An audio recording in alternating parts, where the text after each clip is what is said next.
It is great to have Zora Stevenson with us again this week, and she is down on the field with Pittsburgh head coach and Ray Horton. Coach, you told us that your favorite word in the dictionary is opportunity. What opportunity lies ahead with this matchup? Well, for us, it's a chance to prove that we're getting better as a team collectively and really especially in the red zone. And I told the guys right before we came out, it's an opportunity to shine for your mothers at home. Josie's son is what's on the back for you. You mentioned the red zone, 1 touchdown in the last 12 tries. How did you all work to make strides in that area? What we're trying to do is get the ball to our playmakers, and if not, we just told the quarterback, hey, you just take action out there. And we made it a point of emphasis, and we'll see. Appreciate the time. Thanks, Zora. Appreciate it. All right, Zora, thank you. And over on the other sideline, it's Mike Nolan, longtime defensive mind in the NFL. Cam Jordan, you crossed paths with Coach in New Orleans. What kind of coach is he? What do you remember? I mean, he was a linebackers coach, so we had a lot of, real conversations on the sidelines, at practice. I didn't have to deal with him being in my position, coach, so I actually got to know Mike as a person. I love him, and the way that he approaches life seems to be relaxed, and yet there's a high level of intensity there. Of course, he, worked all over the league, all through college, had some stint with LSU, had a stint with Stanford, and I hold that against him, the Stanford thing. Why's that? Being a University of California Berkeley guy, we just don't like anybody whose mascot is a dancing tree. What are you proud of? But when you talk about what Mike Nolan brings to the table, the consistent edge.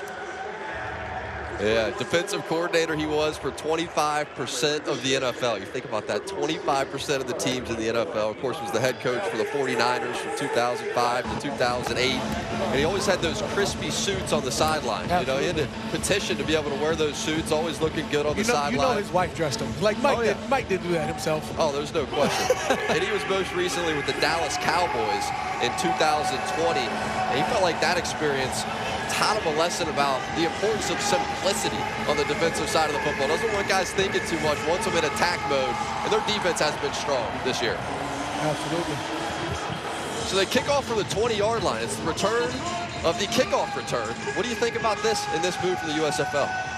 Seems like, they're giving the people what they want. More chances for returns, more opportunities, see some hits. I'm with it. Almost every offensive possession started out around the 45, 50-yard line. So, and plus, how else are we going to find the Devin Hesters of the world? Right. You know what I mean? You got to see not only vision, speed, and timing. And that kickoff, you got to have some moxie to you. So Cole Murphy will send it deep. He was a mid-season pickup last year for the Panthers, and a good one. Really helped their special teams unit out of Syracuse. And back deep is Josh Simmons, one of the speedsters for the Maulers. Not a lot of size on the outside at wide receiver, but they do have a lot of speed. And Simmons will get the first touch of the football game. See the over-under, and Michigan is the favorite.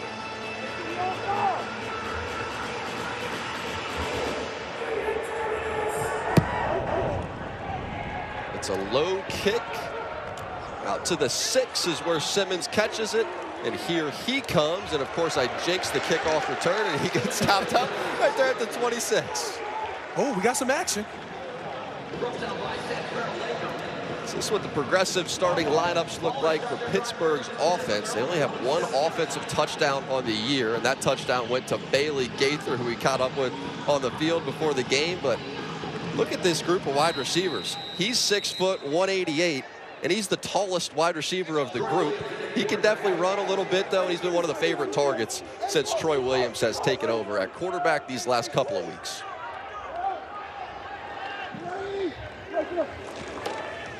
Williams this time quickly to the outside. It's Isaiah Henney, who is their punt returner. He's their speedster, their best in space, with a nice pickup on the first play of the game. So Troy Williams started these last couple of games and led Pittsburgh to their only win against Philly. He's energized that offensive side of the football, and it's been at the bottom of the USFL Season 1 and Season 2. Williams to the outside. It's Henney again, and he has that first down, still on his feet, out to the 45-yard line. Have you liked what you've seen so far from Troy Absolutely. Williams? I think they're doing a great job of keeping it simple, keep the energy and momentum going. You talk about, quick out the backfield swing, not a nice little quick slant out. Just be efficient about it. Give them some energy to work off of. And they've had some struggles with that offensive line. And when it was James Morgan playing quarterback, he was taking a lot of those hits. Ever since it's been Troy Williams, he has been escaping that pass rush and giving them a second element of that offense, something Coach Horton's very excited about. Empty look here for Williams. The outside trying to set up a screen, and this time it is going nowhere. It will be a loss of yardage. That's Latham, Santrell Latham, making the tackle for the Panthers. I mean, you talk about defensive players, right? You get cut a lot of those quicks, a lot of those screens. Your defense can't slow down. That's when you have to speed up. And you have guys coming out of the stack pursuit. That's what you want to see as a defensive player.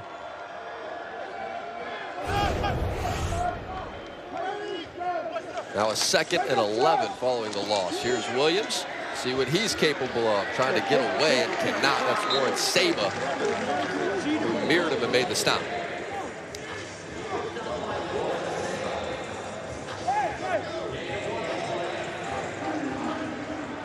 So when you look at the ground game and what Pittsburgh's been able to do, it's really all about Williams. London, leading rusher a season ago. Groshek, he's the team captain. They say he's a calming presence for this offense, but it's really been all about Troy Williams. Only 17 carries, but 148, and the touchdown by far leads this group on the ground.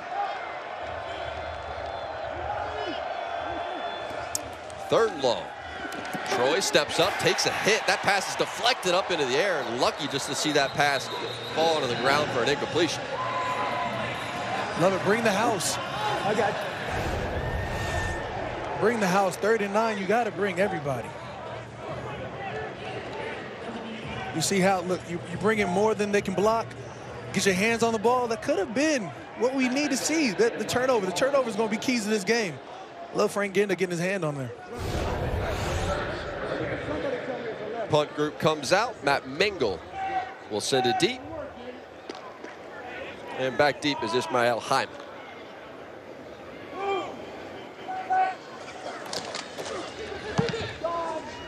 Mingle out of UCLA hits a booming punt that arrives at the goal line, and Ish says, give me that football. Takes it out across the 15. He's still on his feet. There's a lane over the punter to beat. Cuts it back to the inside. Now it's up to Mingle. He can't get him on the ground inside the 30-yard line. So we didn't get the kick return, but I got a punt return for you. I see what they did there. I see you. Big fella out here moving. Great vision, way to cut up. You talk about Ishmael Hyman, what he's able to do on that. Oh, was that return from what, the 3, the 4? From the goal line. Oh, don't even worry about it. I'm going to take this back. Oh, that's lovely from the goal line. The way he takes that back, the vision he sees is 2 to beat. I'm going to take both of them. Wow. There was no quitting at the end of it, too. He cut that thing back up inside. He's going to take on the punter. Showed the wiggle, showed the speed and the toughness. Now you're going to have to bring me down. A man they call Ish inside that Panther locker room. So Josh Love gets the start at quarterback. We've seen some Carson Strong as well for the Panthers. And Love to the air wants a touchdown on the first play offensively, and that is broken up in the end zone. He's looking for Trey Quinn, who was Mr. Irrelevant in the 2018 NFL Draft. That's broken up by Tornado.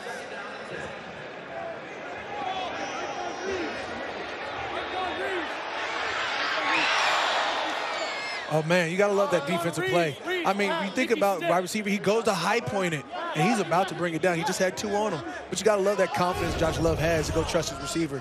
You think about Trey Quinn, he would have came down with that momentum speaking for itself. Here's Love trying to set up a screen of their own. The outside, it's Trey Quinn, and he's working his way down the sideline before Keith Gibson shoves him out of bounds. So Josh Love, he took off like a rocket in week number 1. He was 18 of 20, 215 yards, 3 touchdowns. He set the USFL single game record for completion percentage. And since he has come back down to earth a bit in these last couple of weeks. You know, something about that stratosphere, that gravity gonna pull you back down. It always does.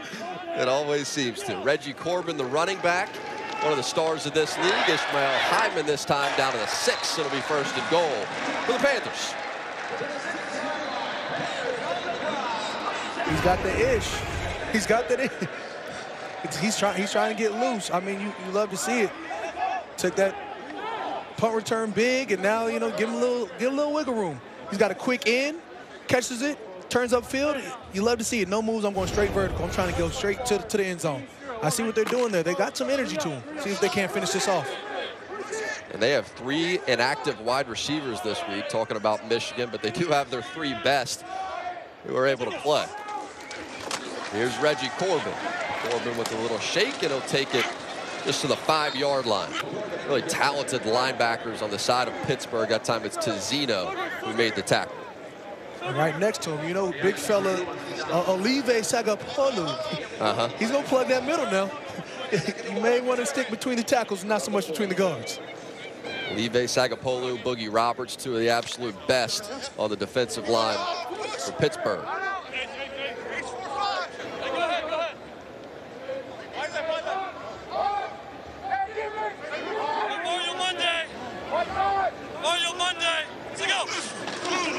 Second and goal, fake it to Reggie Corbin to the end zone and caught for a touchdown. It's Cole Hicatini, who they absolutely love. He was great at Louisville with Lamar Jackson when he was setting the football world on fire. Now he's here in Michigan, and he's having a great season. I mean, it's hard to defend that. You've got guys coming in, you got guys getting pressure, but with a quick, you got to play the run. Josh Love pulls it back out, and then, of course, you know, tight end over the top. That's a mismatch all day. You got height, you got size, you got your guy over the middle. You're going to hit that, and it's going to be a win. Cole Hicatini, I see what you did. Look, over the top, that's you. Cole Murphy on for the extra point. Hicatini remains in the game to block for it. And it is pure Michigan. We don't take extra points for granted. It was all about that punt return. It's all about special teams. Ishmael Hyman set it up. Josh Love gets it going in the pass game. Hicatini with the score. The Michigan Panthers, what a start.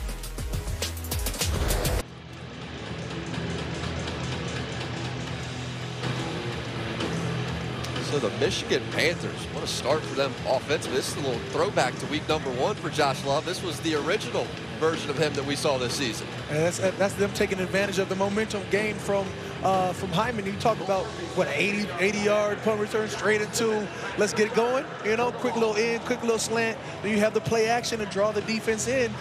Right on top, little seam pass to the tight end. And he actually started his career with Pittsburgh in the USFL. He was with the Maulers, and then it was Frank Genda, who was his college teammate. And Genda at San Jose State said, hey, Coach Fisher, Jeff Fisher was the head coach of the team last year. You got to give him a chance. They have given him a chance, and he's their quarterback. Now out across the 30 comes Josh Simmons at the 32-yard line for the Maulers to take over. So Williams was under some heat on the opening series. Man, you see him, I mean, they try to get that momentum going early. A couple quicks, he had your nice little screen, and when it comes down to it, I feel like Troy's just getting warm to it. He's going to adjust to that defense, and let's see how far he can take them. See those sack numbers, even since week number 1, they have been trying to chip and help with that offensive line. Early indications, Mike Nolan is coming after him. When you got a mobile quarterback, you know, there's going to be some weaknesses out there. You're going to be able to get him in the backfield. But he can also hurt you that way, too. Empty look for Williams to the outside. It's his favorite target, and Bailey Gaither. Let's go down to Zora, who's with the quarterback of Michigan. Josh, first drive of the game, you all score, but it's set up by the punt return. Ishmael Hyman, how did you see him navigate that situation? I mean, he set up the game for us offensively. You know, awesome return, set it up for us, and you know, went down there and stuck with what we had planned early and when it hit it. And you hit Hicatini in the end zone. What did you see on that play? That was a play we put in early this week, a little pop pass by a tight end, and Cole did a great job finding a lane and getting it there. Did you see anything different when you watched it back? No, I actually didn't get a chance to watch it yet, but I mean, we had to sell it. Reggie made a good sell out of the backfield. Cole popped open, and it was a great play design. Thank you. Thank you. All right, Zora, here's that play. How'd you see it, Cam Jordan? Like I say, you got to, as a defense, you have to buy into the play action. You have to respect that run. And of course, you got your guy, a tight end going down the street. Seam, it's just too easy. I mean, that's a mismatch. Safety to a tight end. You got inches on him, you got vert on him, you got trust in him. And here's Williams, who is intercepted. That's Frank Genda diving for it. He says he has it. He got right back on his feet. He's going towards the end zone. He wants a pick six. Instead, he takes it inside the 10-yard line. So on a third down throw, Williams on the roll, Saba with the tip, Genda with the INT. Really on the field. Did he get his hands underneath it? I mean, I think he scooped that. And we talk about what Michigan does. Their first 2 games when they won, their turnover differential was huge. I like it. I like it. Frank Genda knows he has it. He pops up and gets some yak. That's what we're here for, baby. Yards after contact. Come on, give it to him. Frank laid out for that. Give it to Big Genda. All right, it's Mike Pereira's time to shine. He is the only voice that matters when it comes to officiating in the USFL. You see that? Looks like he had it initially. Look at the tuck. Looking to see if the ball gets to the ground on the way to the ground, but I think the left hand is underneath it. I just want to take one more quick look. From behind, it's clear. Yeah, left hand's underneath it, so it is an interception. So the ruling on the field stands as an interception. After further review, the ruling on the field stands. You're darn good at this stuff. Hey, you know, you see the arm tuck under it. Frank's trying to get some movement in him. Showed a little speed, got a little wiggle to him. Not a lot of wiggle, but a little bit of wiggle. Yeah, I like this call. It did look like he had it pinned with that left arm. It's a good roll. Heads up play, too, just to pop right back up to his feet.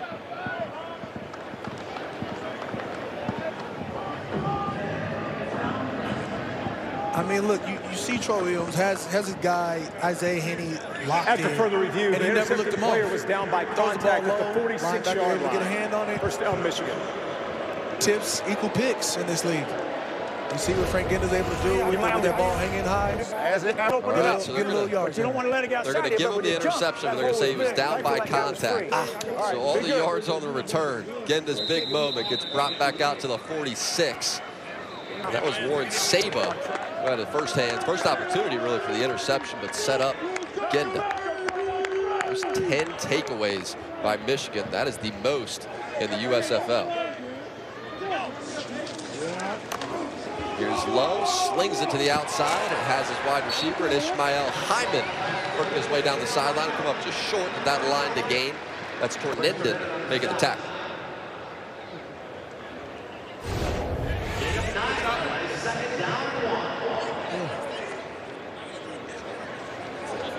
So they're saying right there he was touched, right before the knee came back up.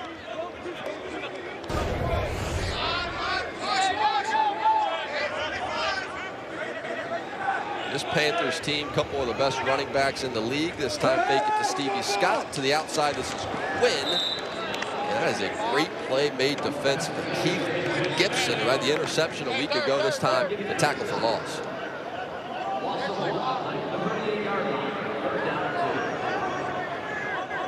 Also, you sort of love to see a quarter play like that. You know, like we assess, and we attack. And that's exactly what you saw right there. Good wrap up. Great TFL. Ray Horton felt like even from camp, they have NFL bodies at the corner position. Keith Gibson and Mark Gilbert really been great for them so far this year. Great movement before the snap there. The Panthers may have left that stance a little early.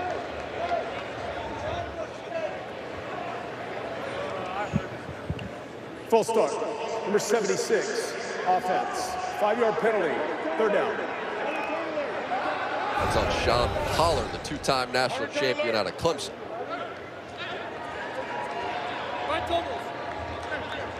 Is it? Look, I thought it was a tight end that left early. I think you could have called maybe half the offense. Everybody wanted that first down. Nah, just relax, big fella. You take your pick. I think about 7 of them left early. So now a 3rd and 7.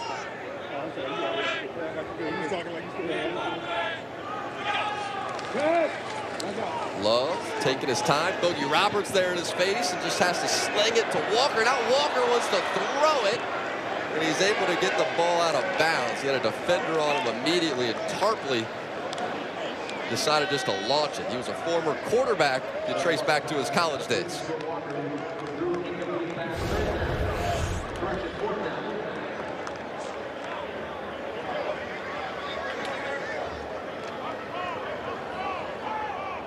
I said Boogie Roberts with the pressure. Big fella showing a little bit of wiggle.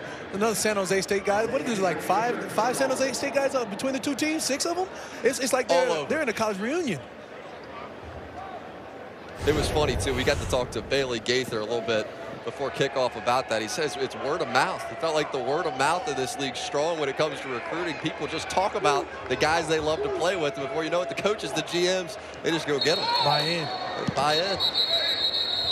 Don't have to worry about creating that team camaraderie. Know the team already. Pride of snap. Exactly False start. right. Number 25, offense. 5-yard penalty, 4th down. It's going to be on Evans.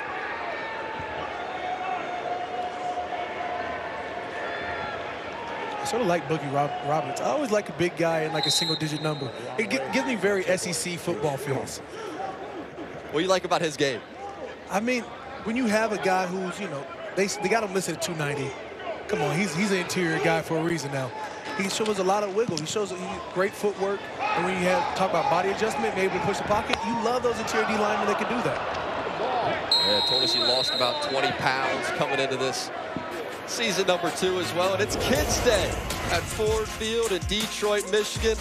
Good to see the youngins out. We got a birthday party in progress. Show it some love. They brought the USFL back. You look at the NFL side, last championship for the Lions, 1957. 57. But you go to the USFL, only got to take it back to 83. The Michigan Panthers, Hebert finds Carter to the touchdown.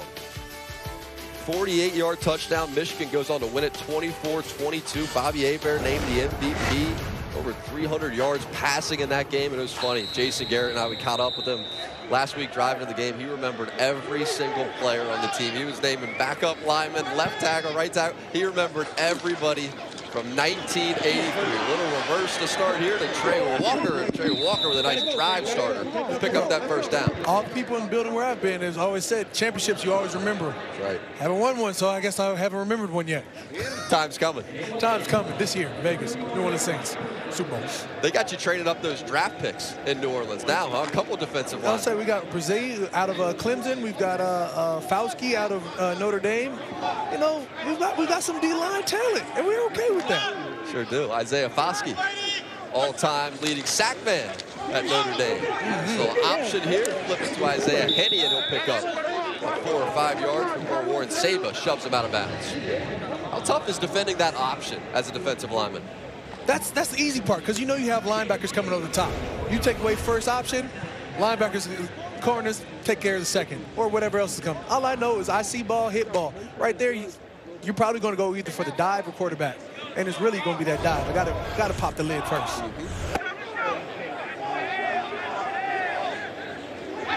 So say he got 3 before he went out of bounds. 2nd and 7. It's a pass. Williams wants all of it down the sideline for Bailey Gaither, and Gaither got those feet in bounds and made the grab. That's Josh Butler he was working on, and Gaither has some speed and showed it off. Did he come down with it is a question. I'm pretty sure. You see where he's at? Oh yeah. Come on, he came down with that. That's a good ball. Good ball. Way to track it. Good position by the corner, but that's a great ball. Great way to come down with it. So Williams, after the big play, is looking deep again. Now he's going to scramble with it, makes a man miss. Has some space after that. He's going to pick up another first down here. We talk about how Troy can extend those plays. You see it right there. I'm not going to say there was holding on any one defensive lineman, but it felt like there was definitely holding on Braylon Speaks right around here as Troy gets out. I don't know if you see that. That's called holding in every league. I was ready to call it your D-line bias, but you are 1,000% right. It's just, they get grabby, you know? There's a nice rivalry as well between the O-line and the D-line community, I've sensed. Here's Groshek, set up the screen, and Groshek with room in front and blockers there as well. Breaks the tackle and takes it down to the 5. That's Frank Genda who finally made the tackle. Sadly, a key to a great screen is your offensive lineman getting out to that second level. You know, when you have guys swinging around, clearing space, putting bodies on that second level, that's where you're going to see blocks in that second level. That's where you're going to see progress. And I think 37 had done a phenomenal job of getting upfield. Talking about Garrett Groshek, man, the fight for extra yards, that's what you love to see. Here's Williams. Great looking play for a team that has been horrible in the red zone. This time they get right. It's Stocky. Catches the shovel pass and takes it in for the Pittsburgh touchdown. You've seen Troy Williams extend plays. You've seen, you know, your fullback, Garrett, get loose, and now you've seen the shovel. All right, we're doing a little bit of everything this drive. To Mason Stocky. And clear as day, too. Nobody around him. Is that a hard play to defend? Theoretically, no. Yeah. On paper, no. You see it in live action? Absolutely. I like that they go to the creativity. This is a team that was 1 of 12 in the red zone. 1 touchdown on 12 trips. Can they get the extra point? Lucky. Off the upright and true. Get that lucky bounce. So we got a tie ball game. 7-7. Troy Williams getting Pittsburgh right.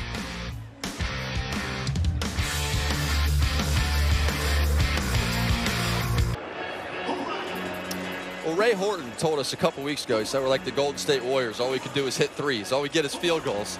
See those numbers. Now they are 2 of 13 touchdown trips in the red zone. How about the play calling? That's the best that we've seen so far. Let's go down to Zora Stevenson with the quarterback, Troy Williams. Well, Troy is wasting no time going over all these plays. Red zone has been a point of emphasis for you all. How'd you execute on that drive? You know, we just talk about just trying to stay within each other, trust each other. We know we can do it. So, you know, that was an example of us doing it. We've been harping it all year, and I'm glad we was able to get one in on our first trip down there. What was the read on that shuffle pass? That was a nice one. Oh, yeah. We just reading the DN on that one. You know, if he gives us space for the shovel, then we flip it. If he closes down, and I have Henny outside on the option, so it's a good two-way go. I saw you looking at that catch by Bailey Gaither. How nice was that one? Man, that's great. That's what we've been trying to preach all year, to get the ball to our playmakers. Just good job. He made an amazing catch, and, you know, I trust these guys, so I told him, you know, I'm going to keep coming at you. I know you can make the play. Even if you don't one time, I'm coming right back, so it was a great play by him. Let you get back to the game. Thank you. And there was that play by Gaither that set up the touchdown, and the second touchdown of the season for Pittsburgh. Flag flew on the return. Holding. Number 7, return team. 10-yard penalty, first down. Going to get Corian Ballard with the hold, and that return was stopped up short anyway, so they're going to be starting way backed up on this drive.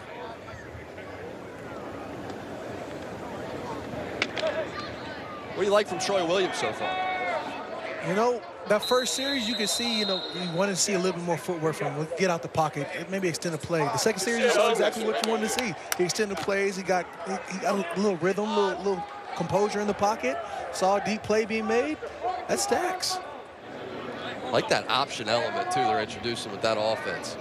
Heard him say he had the option there on the touchdown. Chose to flip it to Stocky. Got a 7-7 game. Handoff goes to Reggie Corbin. Reggie Corbin with a little wiggle, and he'll pick up a couple.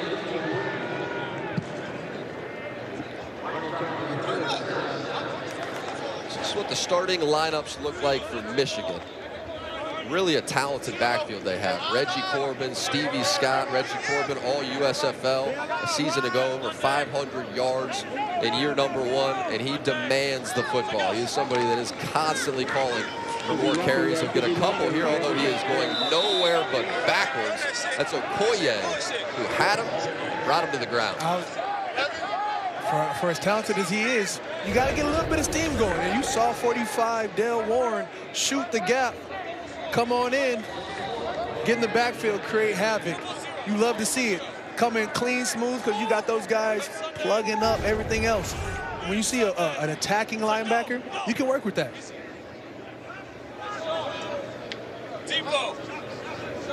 Third and long.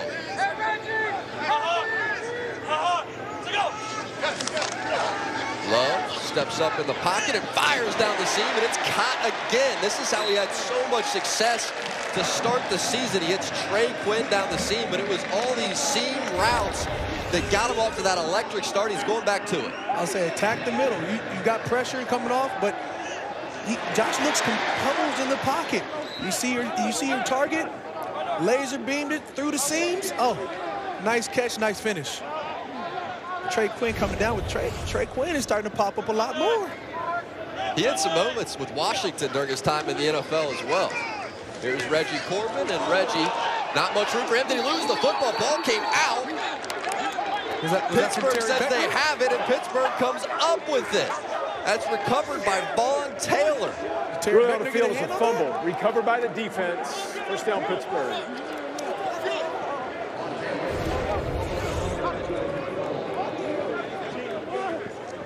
Oh, yeah. Terry Beckner leading with the hand. Absolutely. Hey, big D lineman making big plays in the game. You see where he goes? You got that hand tracking ball. All you need is just a little bit. When you 305 pounds, you can get some work done on a 220-pounder. Tough start to this game for Reggie Corbin. Stout-worthy game for the D-line. I'm just saying. The last play of the first quarter. Here's Williams. Down the middle. He wants it all in the first play. And he hits Isaiah Henney. So it is the attack of the seams in this game. At the end of the first quarter, we got a tie ball game. These quarterbacks are heating up. Looking deep and connecting. Isaiah Henney going to set up Pittsburgh perfectly when we start the second quarter. 7-7 from Detroit, Michigan.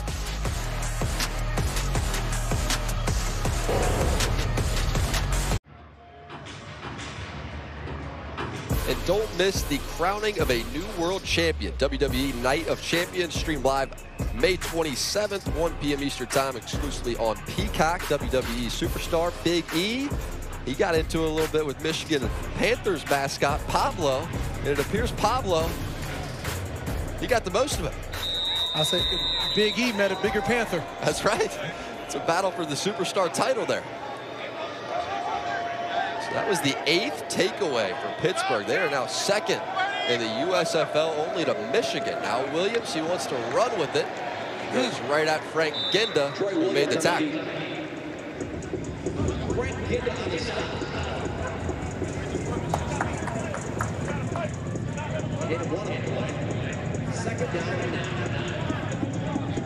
So it'll be a 2nd and 9. It was the option look that got this team going in the red zone on their first trip. It was the biggest point of emphasis all week. Every time you talk to Coach Horton about it, he can't believe that they haven't had touchdowns, and they finally got one. They're looking for another here. Here goes Henney, and he takes it down to the 5 before Mahone made the tackle. Be 3rd down. I'll say it's reverse. You got to respect that speed. You got young Isaiah Henney. Anything can happen. They sure can. Way to get vertical. Way to get vertical. Nice little spin move. He clears that. He's on to the next level. Be a 3rd and 2, and the Michigan faithful getting loud.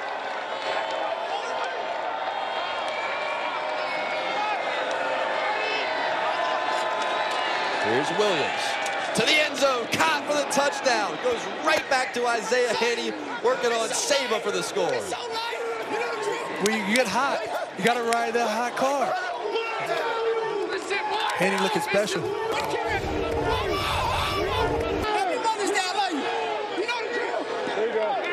Send him in motion, right off the line. He's already moving, so now he's just relying on his burners. Send it to only where you got can get it. Henney do as Henney does. I'm liking him right now. He was by far their leading target in that game against the Generals. He caught 9 catches in that game. 9 of his 15 came there. He had cooled off some. It had become Bailey Gaither's offense. Isaiah Henney trying to become the headliner once again. Extra point is good from Chris Blewett. So it was the defense setting up the offense. Reggie Corbin, ball comes out. Pittsburgh dives on it, and it sets up Isaiah Henney for the Sixer. So Pittsburgh offensively, they've had no problem getting to the red zone. The issue has been scoring touchdowns, 1 for 12 in weeks 1 through 4. Today they are 2 for 2.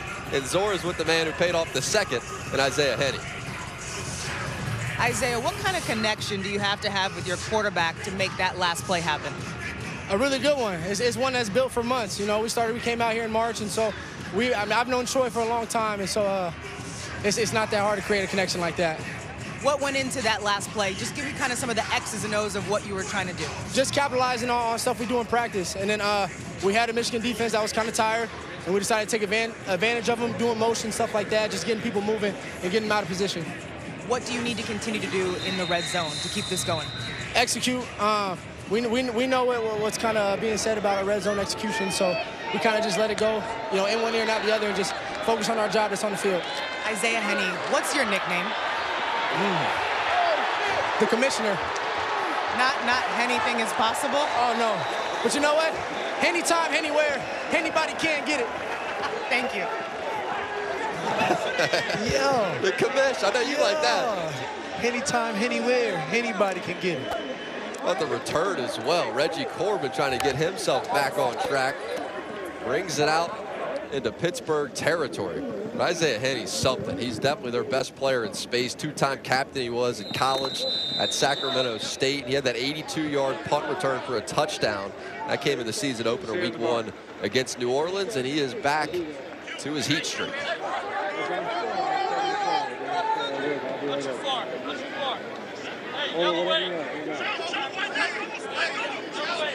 We got some Stevie Scott action. So I find it interesting that they rotate themselves out. Unreal. Completion here to Marcus Ball. And Ball is going to pick up 3. It is interesting you brought that up, though. Reggie Corbin, we got a chance to meet with him just a couple of days ago, and he was saying they literally sub themselves in and out. There's no coach telling them, hey, this is your time, this is your play, this is your distance, you're down in distance. It's up to those two. Right, and they're different, of course. I mean, you got Stevie Scott, who's more of like a power in between the guys, and you have Reggie, who likes to spread it out, get a little loose. You almost don't see that dynamic much. I mean, the last time I probably heard of it was Justin Forsett, Marshawn Lynch, Seattle Seahawks. Firing here, and this is batted up into the air. He's trying to find Joe Walker. Defenders were there, and it falls incomplete.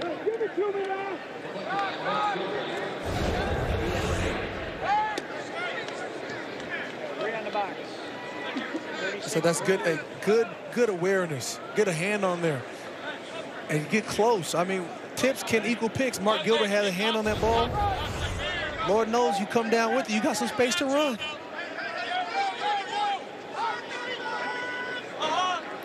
Now 3rd down and 8 after the big return by Corbin.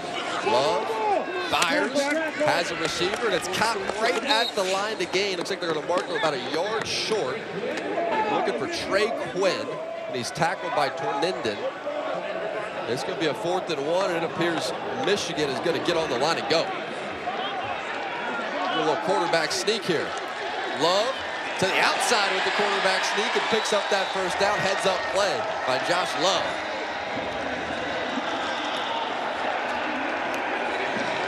And when in doubt, go for a little QB sneak. Within that yard range, I believe. They believe, clearly. Josh Love didn't even go for the in between the guards, just push forward. No, he took it, faked outside, and rolled a little bit. Took a nice little hit, too. But 45 Dale Warren, he made him pay for that extra couple yards. He said, forget about Boogie Roberts. I'm going outside with this thing. Empty look for Love here. Steps through it and fires. That's Joe Walker he's looking for, but give credit to Mark Gilbert. He was with the Pittsburgh Steelers in 2022. NFL body type he has. Had the pick last week. They got a good one on the outside. I would say you can see where that direct correlation of Gilbert being able to go step for step matches because their timing is right. Pocket was collapsing, didn't allow Josh Love to step up, wasn't able to follow through, and you can see where it ends up. He's working on the best On the side of the Panthers is Joe Walker.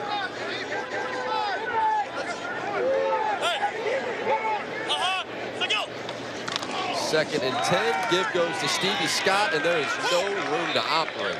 That run game is being destroyed. That time, Malcolm Howard in the backfield.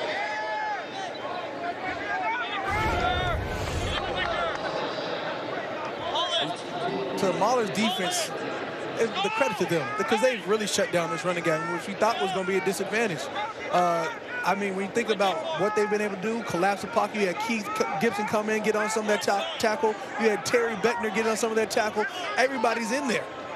You love to see the defense swarming the way it is. That makes it hard pressed for guys like Reggie and Stevie Scott to get off and make it active. On third and long, Love towards the end zone. Dangerous pass that's intercepted. Picked off in the end zone by Mark Gilbert. He is the MVP of this drive. He wants to be the MVP of this game. Back-to-back weeks with a pick. I wouldn't target number 30 right now. No. Look, pass deflection, now interception. Leave him alone for a little bit. Third long, getting desperate. Hail Mary mode. Mark Gilbert says, give me that. Got another pick. And don't forget to vote for the USFL Players of the Week. Every Sunday night, USFL Twitter account is going to tweet out this poll featuring all the nominees, offensive, defensive, special teams player of the week, and winners will be announced every Monday. Breakers, you had Wes Hills last week, offensive player of the week. This week, so far, my defensive player of the week, give me Mark Gilbert. I would say I seem a little biased just because we're at this game. Mark Gilbert, great series right there. Talk about Isaiah Henney, great series been put together. He was giving Joe Walker the work. Slinging it down the sideline here, and you have penalty markers flying from every direction. That was Josh Butler over there in coverage. He hooked him. It was Trey Walker, the intended target.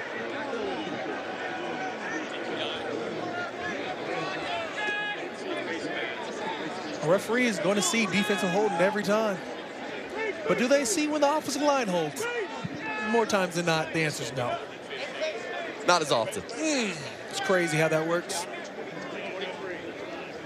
Pass interference. Defense, number 23. 15-yard penalty and an automatic. First down. Yeah, easy, clear cut. That right there, you can't grab the face mask. Get out there. You know better. Look it up, Mike. You're kind of nice on that telestrator already. You're natural. I'm trying to get better at it, you know? My 4-year-old may be able to draw better than me, but I can circle some things. Hey, we're going to work on it. Nice Saturday afternoon on USA. It's a beautiful day. So the first down set up after that hook there by Butler.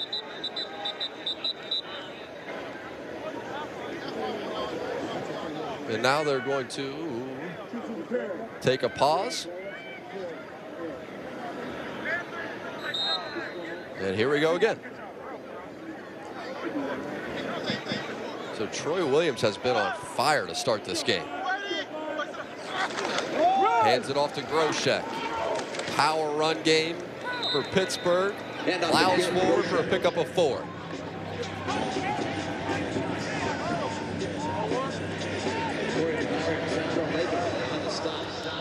He took over this offense from James Morgan. And Morgan was a 4th-round pick by the Jets. Sam Darnold was there when he was the starter, so he had the NFL pedigree coming in. But instead, it's been Williams. It's been the athleticism. And I think when you have the struggles on the offensive line, you need something to give a spark. And that is exactly what Williams has been, and it's continuing today. Here goes Bailey Gaither on the slant, and Bailey Gaither picks up 14 in the first down before Frank Ginda makes the tackle. That's how you start off those drives. Give them a little energy. You get a nice little run up the middle. Now you got a quick little, crossing route in the middle. Nice pickup first down. Let's start that drive off. It gives a little bit of energy, deflates the defense a little bit from going after them. They don't know what's happening next. Already 3 for 46 for Gaither. Now Williams going to just take off with it. Had a lead blocker out front and his running back, London. He'll pick up 6. That's Terry Myrick. Got him on the ground.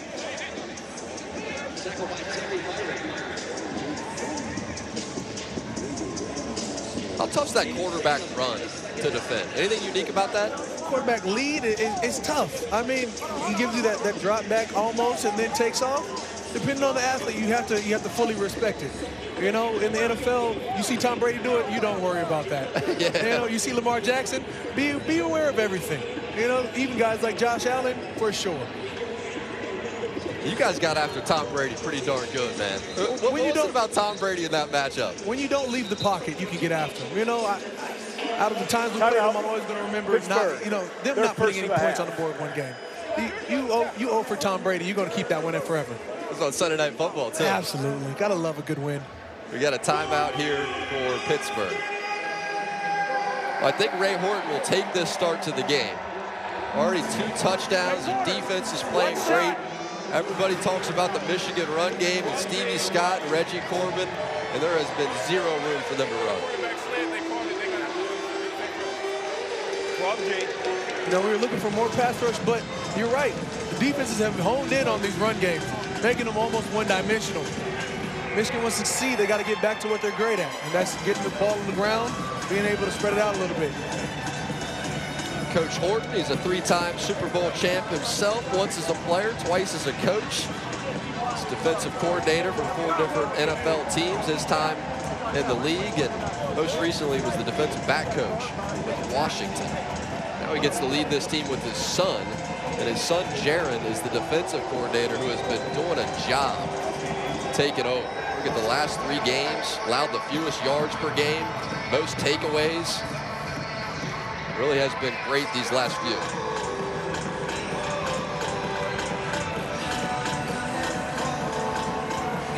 What do you think of this whole USFL spring football idea? It's pretty cool watching guys get their opportunity, isn't it? Without just, you know, making fun of other sports, it's great to have football year-round. It is. You know, I don't have to go to Arizona and be forced to watch spring ball. Dang it, I try to stand not to make fun of other sports. Yeah. It's great to just be able to come out here and watch, you know, go from NFL to XFL to USFL. Love football year-round. It is. Got the 4 hub cities now. In Detroit, Michigan we are. Next week you'll be down in Memphis with us for that game. Birmingham, of course, still. And Canton, Ohio, as Bailey Gaither gets the football at the end around here and had some space before Frank Genda ate that up and brought him down to set up a 3rd and 1. Genda's a player. Frank with the angle of pursuit. Ooh, yeah. You see where he's aiming. He's not aiming at the player. He's aiming in front of him. So you get that good head across the bow. You know, kill the head, the body will follow. You gotta love to see somebody follow through that tackle. He's gonna get him every time. You lucky the ball didn't pop out. 3rd and 1. Flag flies. Going with the quarterback run again. It's Troy Williams who appeared to have the 1st down. It'll come down to what this penalty marker is all about.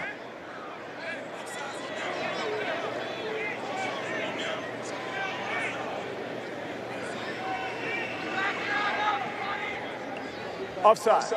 Number 42, defense. 5-yard penalty results in a 1st down.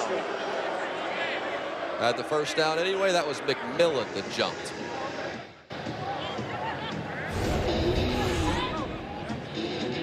You have to show me. I don't see it. I'm letting that go every time. Very ticky-tacky. You know, that lining up in the neutral zone is very hard to gauge when you're on the edge. Watch this shot. You think you clear, your head must not. Slot side. That's so you sort of pay the price when your outside hand is down. The outside hand, that's tough because now you're gauging with your inside helmet. Here's Williams. He's gauging the end zone here. Fires. And that was Corian Ballard who thought he had the interception. Hands were all over the football. But Trey Walker did a nice job of transitioning from wide receiver to DB and breaking that one up. I said, I don't know who the DB was in that one because it looked like Corian Ballard was the intended target. I know it. The way he was trying to come down with the ball. But I think that's a huge play by Trey Walker to knock that out of there. He's got a little DB in him, huh? You got to know when to transition it. Trey Walker, another one of those San Jose State players for the Pittsburgh Maulers. Now 2nd and 10. Give it to Madre London, and Madre London is stopped on the spot. That's Breland Speaks Getting to see him in the run game. Tied for the league lead in sacks.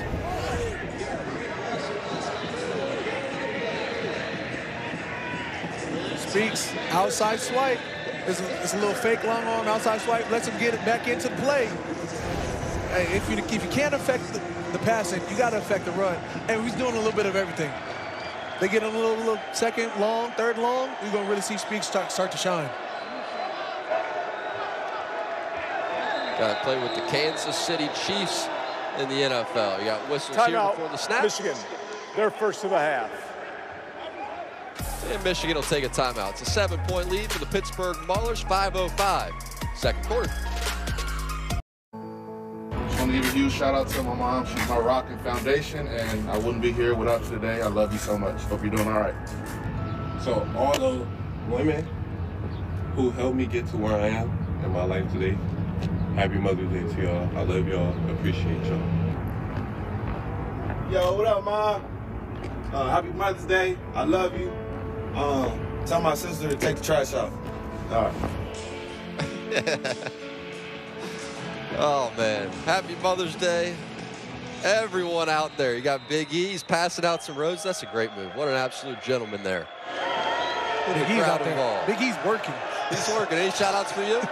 Man, you know, shout out to Nikki Jordan and Anita Jordan. You know, Mother's Day's coming up.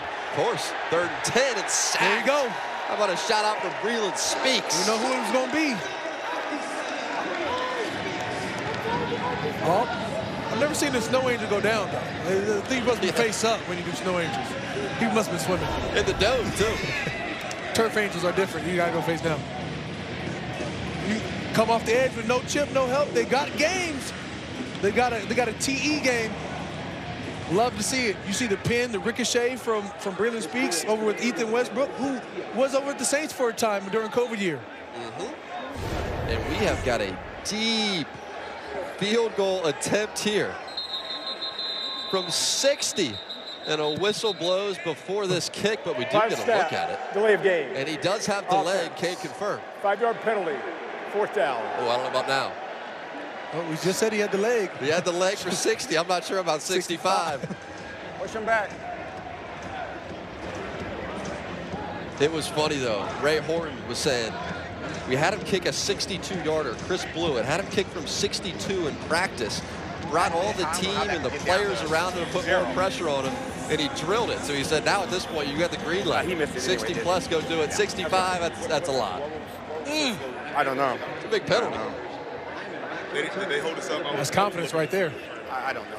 I wasn't paying attention. And Blewett has been awesome with those red zone struggles. He's 9 for 9 on field goal attempts, but now it will be the punt group and Matt Mingle. The good one that came inside the 20-yard line before taking a friendly Panthers bounce to get back outside the 20. So Breland Speaks, 2nd-round pick in the NFL draft, Kansas City Chief. He is now the league leader in sacks. A quarterback change taking place for Michigan. Josh Love, after the interception, will check out. Carson Strong comes in, and he was pretty good a week ago. 9 for 12, 76 yards. They did have the interception. Took him right down the field, then threw the pick once they got into the red area. But Coach Nolan has liked him ever since camp, and he will get a chance. Here goes Reggie Corbin trying to gain the edge, but he is knocked down. It'll be a big loss on 1st down. Give credit to Boogie Roberts pushing the pile back. Dale Warren as well, making the play. Very interesting to see the dual quarterback just be a regular situation. You know, for just consistency in terms of catching that momentum. I wonder how do you overcome that disadvantage of not knowing what the flow. He got to the team late. He got there just for training camp, and Love had been there all off season working with Eric Marty, the offensive coordinator, communicating all year. They worked together a season ago, so they had a continuity, but they do like Strong's skill set. You see why. Complete here, it's Marcus Ball. And they said he's the gunslinger. Of the two, he's the gunslinging there. Going to set up a 3rd down and doable.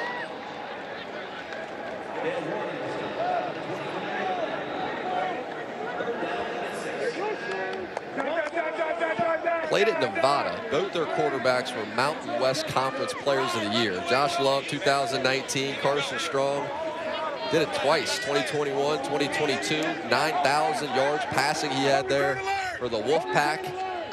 So he can absolutely sling it around. 3rd and 6, and an opportunity for Strong to take over this offense. Outside, and it is dropped. Joe Walker had an opportunity for it. Mark Gilbert was there. A late flag comes out, and they're gonna get Gilbert, who has been sticky in coverage. Here we go.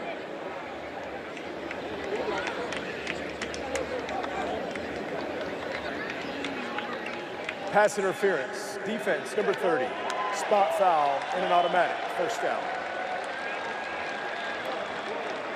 I don't love the call. I feel like anytime, you know, corners have to deal with a wide receiver like a Joe Walker, sometimes you just got to let, you know, you have to be physical. And that arm got underneath them. You can see why the penalty was called. I don't love it, though. Let the guys play. They've sort of been letting them play the first quarter and a half. Let them keep playing. So at 2:45 until halftime. Set up a first down. Let Carson Strong get into a bit of a rhythm. Although this won't help movement out of the offensive line. At the time it looked like it was Ham Full left start. the stance. Number 79, offense. 5-yard penalty. I wonder, first down. I wonder if the offside sort of go along with that offensive lineman knowing one cadence from the from quarterback Josh Love to then going to Carson Strong. Next series, that's difficult to overcome. You have to switch up the cadence. There's the muscle memory of how you go off of it. I'm with you. That's Ham that left early. I feel like he's an intriguing NFL prospect. 6'6", 324 pounds at the right tackle spot. Pressure showed, and pressure will back off. Strong, outside, it's complete. It's A.J. Richardson, the running back for Torninden, made the tackle. Get some of that yardage back.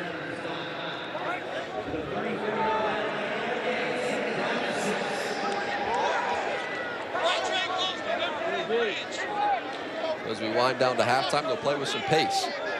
Michigan still 2 timeouts to work with. 2:15 to the break.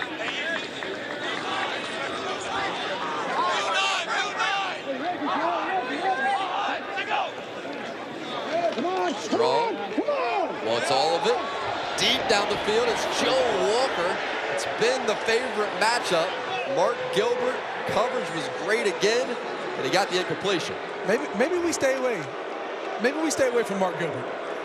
Mark Gilbert has been sticky. Mark Gilbert takes us to the 2-minute warning.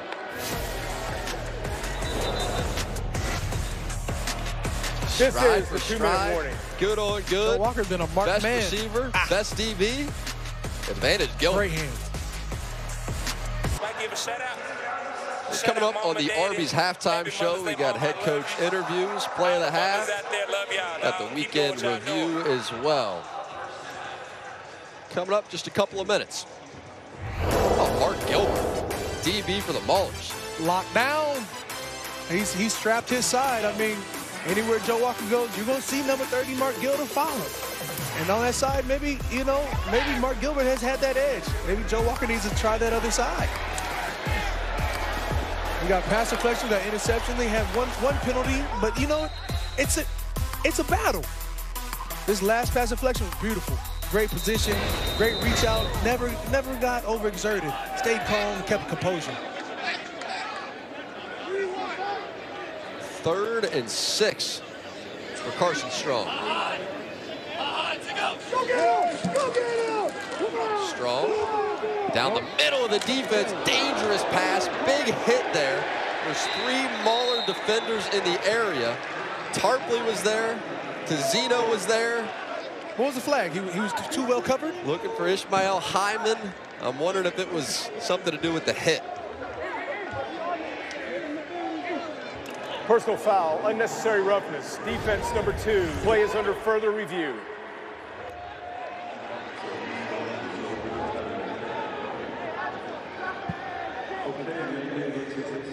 Number 3, Eli Walker, had ball in hand. Number 2 was just trying to block nearest receiver. You know, you got to block an intended receiver after After ball. further I don't review, the know ruling about on the field is confirmed. 15-yard penalty First down.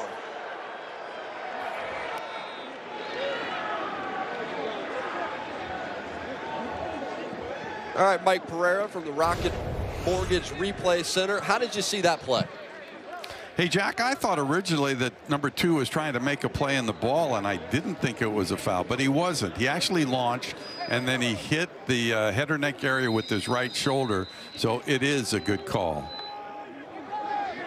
Yeah, ended up catching him pretty cleanly as he came across. Looked like he was trying to get his head out of the way, but made contact with Hyman on his way through. So it's another first down by way of penalty for Michigan on this drive.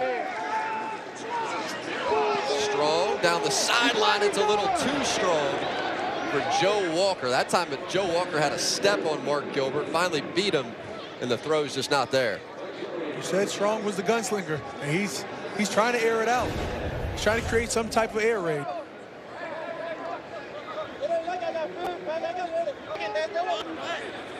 He finally, like I said, Joe Walker finally had that step that he needed. He put a little air under there, Joe. Joe's going to track that down. Been bump and run coverage. It's really a great matchup to watch over there between Gilbert and Walker. Oh, you got another penalty marker before the snap.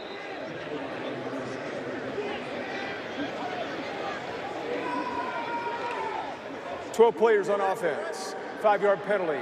Second down. Quarterback change has been creating Good some situation. Let's just tough have a plan. penalties. Pre-snap.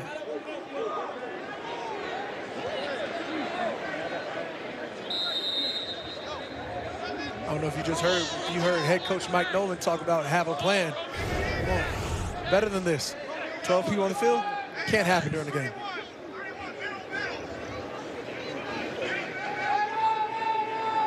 Second and 15. Strong to his tight end, Marcus Ball. Ball breaks one tackle and takes it to midfield. Clock is going to wind here. It will pause momentarily, like college rules, if you pick up a first down under 2 minutes. No first down here. Under 90 seconds in this first half.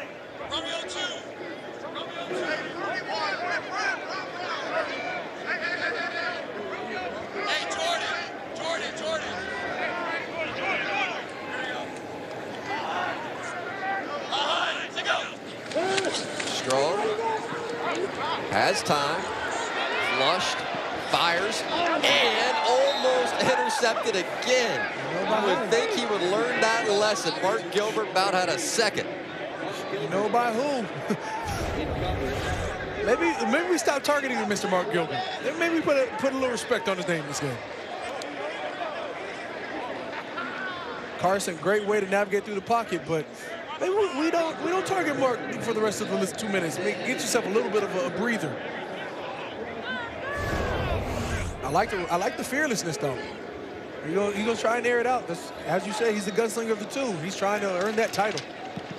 Kyle Kramer on the punt. Isaiah Henney to receive, and he is always dangerous as a return man. This time just gets it back out to the 20.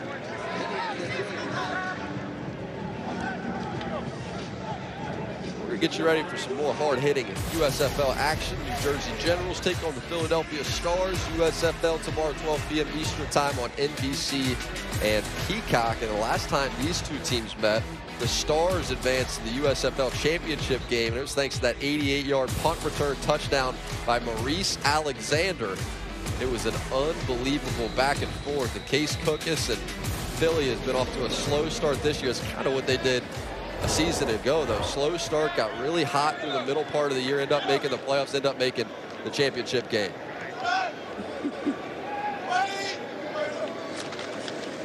Williams gives, Garrett Groshek, and Groshek, nothing doing.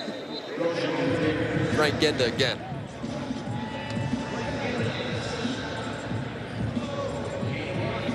Seconds, and it looks like Pittsburgh is content to let this clock wind with 2 timeouts. You like that decision? You know what? We'll see what happens. I think we got some time, but let's take a breather. With the guy who can kick 60-yard field goals, you're really shorting your field to get some points on the board. Start with the run, doesn't give you much options, now down to just 15, and Troy Williams going to run up the middle, slide down, give himself up, and we are going to head to halftime. Yeah, get him on in, boss. Get him on in. How about this half from Troy Williams, though? Quarterback change has been everything on the side of Pittsburgh. Michigan's looking for a little bit of that same magic, bringing in their backup in Carson Strong. It's a 7-point Pittsburgh Maulers lead as we head to the break. Arby's halftime show coming up next. So here's all the numbers shakedown of that first half of play. The rush yards, that's been the shocker here. Reggie Corbin, Stevie Scott, the backfield is so talented. -1. They've done nothing but go backwards. The pass yards, it's all about that quarterback change and what Troy Williams has brought to this Pittsburgh Maulers team. Total yards as well. Turnovers have been plentiful. And you see that time of possession. So it is a 14-7 game, and the Maulers have the lead as these players make their way back onto the field for the second half. So we got to see a couple quarterbacks for Michigan. We saw Josh Love, saw Carson Strong. How would you play this quarterback decision coming into half number 2? I mean, you finish with Strong, so you start off with Strong. Well, you know, maybe you start strong. Let's just see where it goes. They could use a strong start. I think they will go back to him. You know, every time we have met with Coach Nolan, he said that they needed a little time really to get Strong up to speed with the offense. Josh Love just has more time on task with offensive coordinator Eric Marty. But every time they get Strong another rep, they like what he brings. Had some moments in that first half, and it appears he'll get another opportunity here to start. There's Eric Marty, the offensive coordinator, in season number 2. This team last year, they had Shea Patterson, they had Paxton Lynch, they had big names at quarterback. It really just didn't work out. And so they make the quarterback change, bringing Josh Love over from Pittsburgh. He began the year, and it's been a bit of a rotation at that spot since. Chris Blewett's into deep, Reggie Corbin back deep to receive. Corbin from the 6. And Reggie with a lane. Reggie out across the 30-yard line to the 31. It's the most room to operate he's had has been on the kickoff returns. Nice vision, nice cut. And you know, you love Reggie Corbin's vision. And so if he can get a little bit cleaner out that pocket, you can see him hit that second level and really change the game. So it's going to be Carson Strong getting the start of the second half.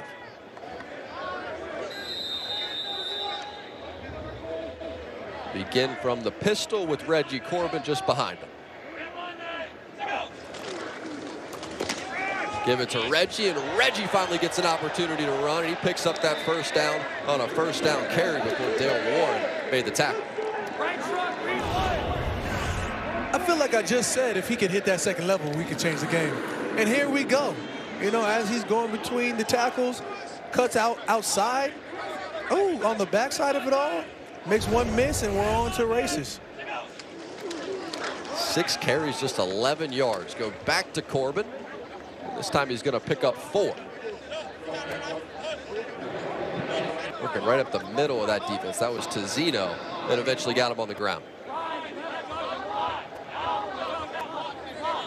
First half, he had a couple of those negative yard runs. You got to get him back into the positive. Get my man Corbin a little bit of flow to the game. And give credit to Boogie Roberts, Olive Sagapolu, Terry Beckner, Tizino, Dale Warren. Really, they have dominated the offensive line up front, so they're going to go from an empty formation.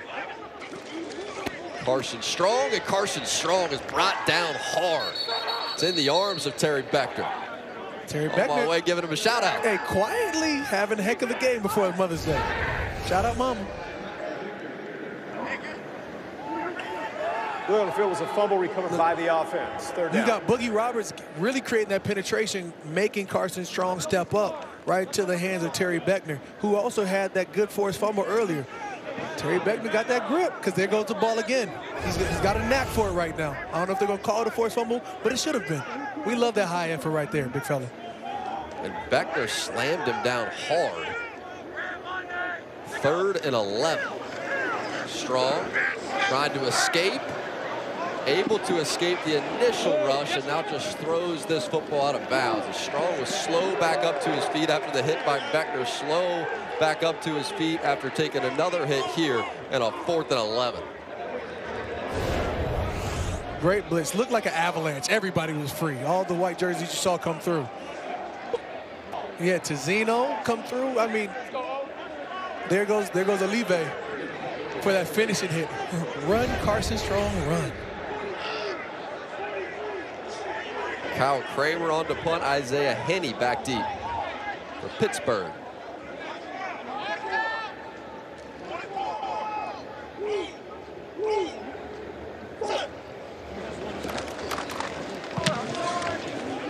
Another good punt. High punt.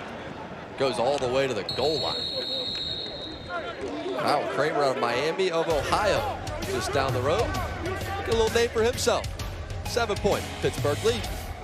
NBC and Peacock and Cam Jordan. He's been a man on the move this offseason. Our last big event, the Kentucky Derby. Woo, man, that boy clean. Look at those threads. Kentucky Derby. That's Kentucky Derby soup. How was the trip? I mean, the Kentucky Derby treated me well in terms of the vibes because I did not pick a horse to win. Like there was no way I could win anything on that one. Here's Groshek. No way for him to win here. He's swallowed up by Speaks and McMillan for Michigan. It is one of the great parties of the year, though, isn't it? It's a good time. Now, I'm sort of like, I'm trying to figure out how I can finesse my wife into letting us go to this Indy 500. Have you been yet? No. You got to do I feel like it's one of those events in America you have to get to. You sure do. We got penalty markers that fly here. The offense broke the huddle. Really Speaks has come alive. 5-yard penalty, 2nd down. We've had 12 players in the huddle a few times. As a team, you get nervous when you see that. Just because you know what the coach is going to say. It's on you to count to 11. You gave him a C+ in the first half. I'd hate to see the scorecard after this. First series? Yeah. Now 2nd and 16. I like Troy Williams' calm demeanor. No matter what has happened this game, good, bad, you see him calm, collected. It lets your offensive lineman catch a poise as well. Here's Williams, flushed. He's just going to run with it. Escapes one, and then he's hit hard by the second. Brought down from behind. And Speaks. Brandon Speaks effort. Breland Speaks. You said he's heating up. There he is again. I told you he started to come alive. When you're a defensive lineman and you get that first sack, you smell that blood in the water. You, like a shark, you have to go get it. And now he's hunting. Now he could have came up with the sack right there just off of effort alone. You love to see that high intensity, high effort. It's not about the offensive lineman. You're rushing against the quarterback. And that's what you see in Speaks. And Coach Nolan was saying that was where the sacks came from in week number 1. He just went off in the season opener. He said it was the effort sacks, just running down the play, never quitting on the play. That was one of those. Here's Trey Walker on a 3rd and long, and Walker cannot escape. Josh Butler, first on the scene. Frank Genda, as he always is, showed up to get a hit in as well. Now, you can't teach size, you can't teach speed, but you know what? The things you shouldn't be able to teach as well as effort. You should never be in question of how much effort you're giving. And a guy like Bradley Speaks gives it to you every play, 100% of what he has. There's Matt Mengel on to punt. And Hyman back deep to receive. It's a high punt. We'll take a hop at the 35-yard line and roll down to the 30. Now we got a couple of guys who are touching the football. Pittsburgh said, hang on, wait a minute. Hyman touched it. They're going to say it is Michigan football. 7-point game, early 3rd. Hold the shell. So it's a family affair on the side of the Pittsburgh Maulers. See father on the right, son on the left. Defensive coordinator Jaron Horton, who Boogie Roberts and Olive Sagapolu talked very highly of this week, and he has been producing results. Now Strong runs and slides, and Boogie Roberts was saying, you know, you see Jaron Horton. I saw him for the first time on the street, and I was thinking he looks like a tech guy. He looks like just a smart tech genius. Instead, he's one of the smartest football minds I've been around. Second year coaching this defense, and they've been great from the very beginning. Yeah, I think the defensive line has done a great job. In fact, I feel like the linebackers have a great job of flowing through, and guys like Tizino have made big plays off of it. When you talk about the front seven, you can't stop talking about, you know, Big Olive, but you have to mention Terry Beckner in the game that he's affected. Totally. Outside for Strong, and he one-hopped it to Joe Walker. And talking about the defensive line, again, you have Olive that you have to worry about. You got Terry Beckner that's made monster plays. You've got big Christopher Okoye hopping in on those tackles. Reggie Corbin, Stevie Scott have not been able to go off like they normally do because of this defensive line, because of this linebacker core. You got, like I said, Olive Sagapulo. When he's getting after the quarterback, putting hits on Carl Strong like that, that's changing games. Whether you like it or not, the more times your quarterback hits the turf, the more less than likely he is to let it sail. Trying to set up a short pass here to Stevie Scott. Guess if the run game's not working, get creative about how you get these running backs the ball. Successful here. And you got to remember, too, this defense is playing without Reuben Foster. Who's a first-round pick in the NFL draft. He's injured, so Dale Warren stepping in for him is still doing a job.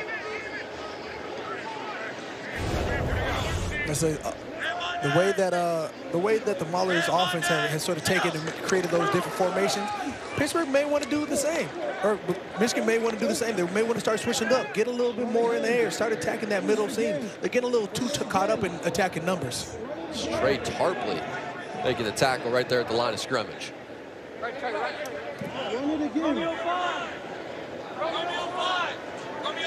Pittsburgh defense, the numbers for them, these last 3 games, fewer than 20 points per game they've been giving up. It's the second best scoring defense in the league over that span.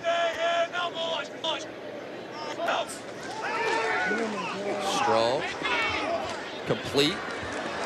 It's Trey Quinn, and Trey Quinn is brought down after a pickup of just 1. Dale Warren made the tackle, and you hear the Michigan crowd here go, come on, man. You heard them with a little sigh there, looking for some offense. They want them to be electric. Give them what they want. Trey Quinn had the ability. It's time to get vertical. You catch that, start getting that positive yards.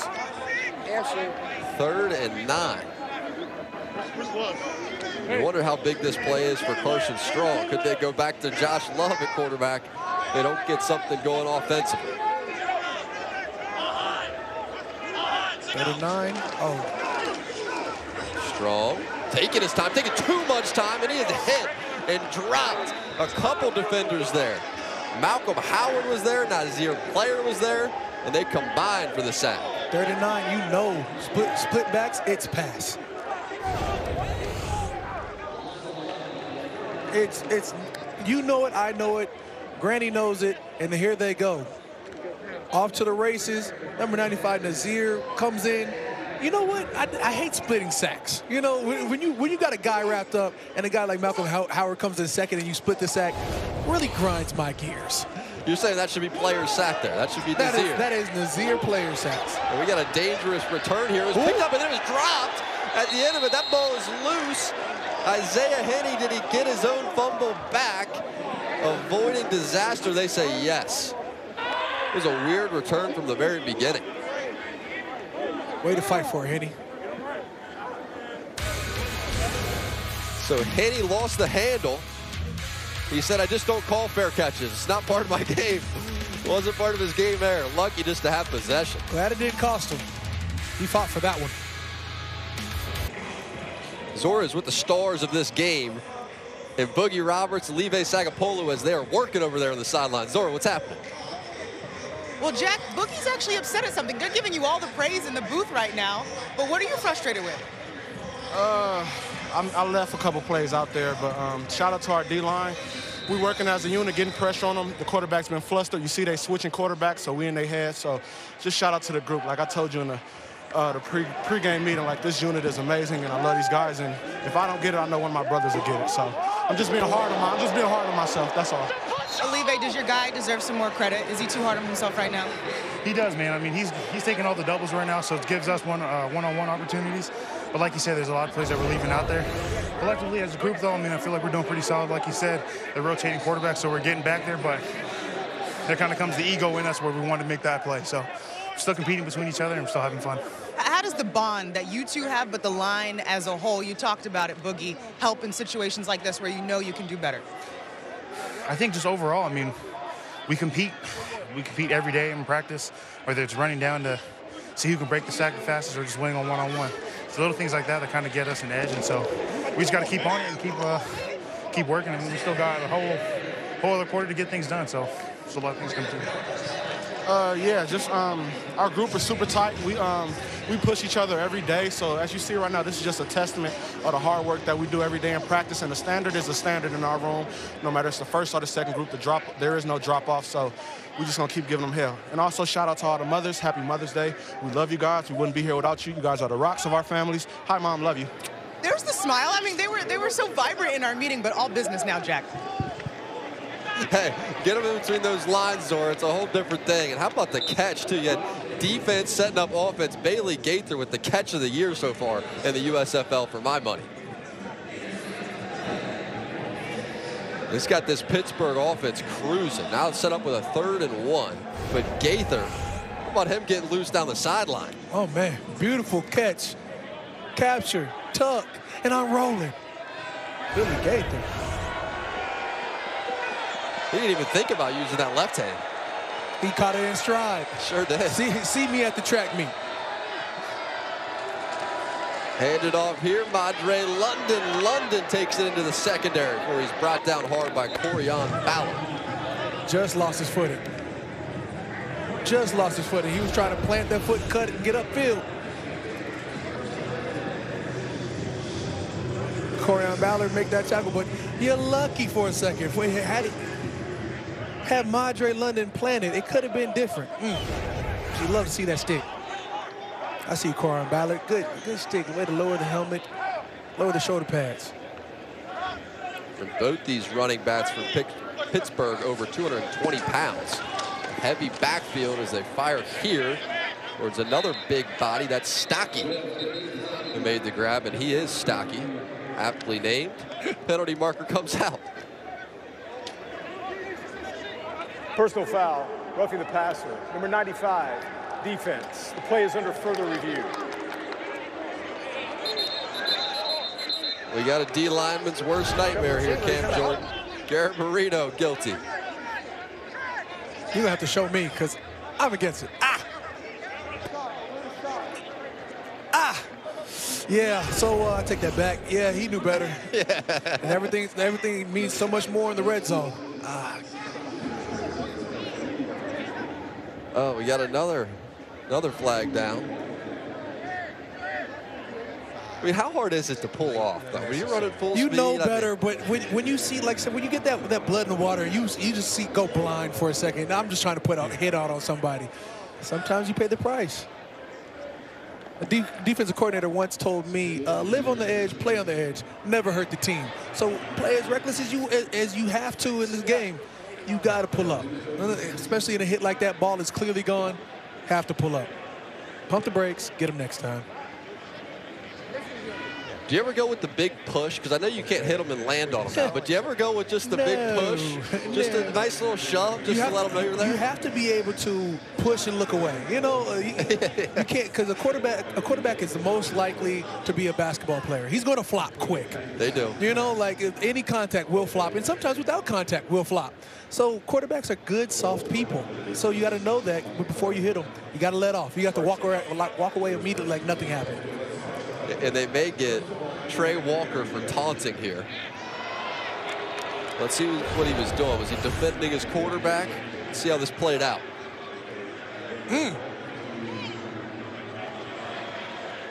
Trey Walker, what you doing, big fella? What you doing? He's going to jab somebody? Don't poke a bear now. Walker Palmer is 320 pounds. That's sure not is. the fight you want. 5'11", 180, getting in the face of 6'3", 320. That's he knows he has a helmet on. That's right. You don't do that. You know better.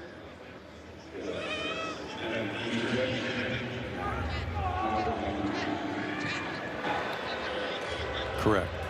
Mike Pereira's taking his time with this, whatever's going on. They There got are him two playing fouls over the on the play, jumbotron.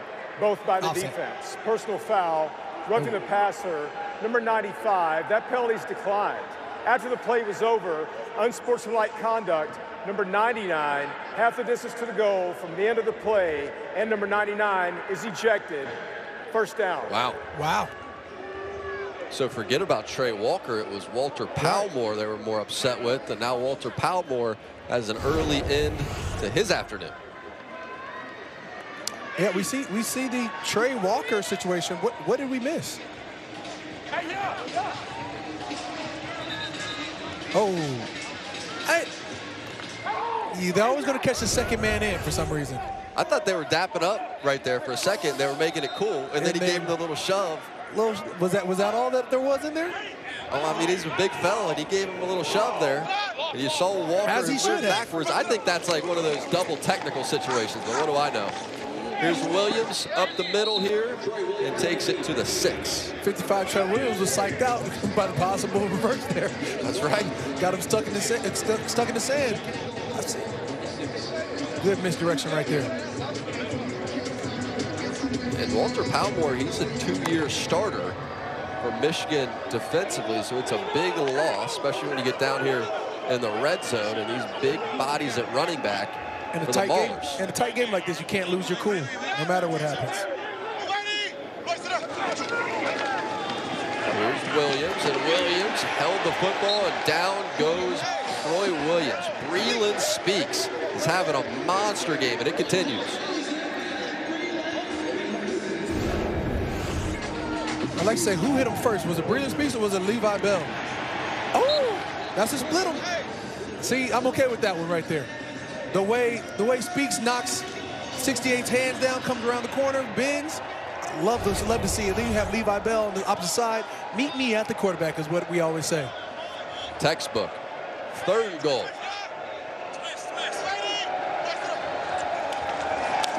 Troy Williams is flushed.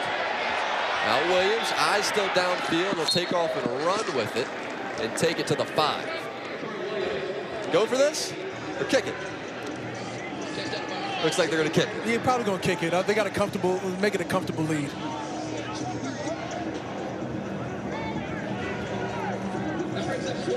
We got 3 sacks on the board now from Breland Speaks, and that was really where this drive stalled.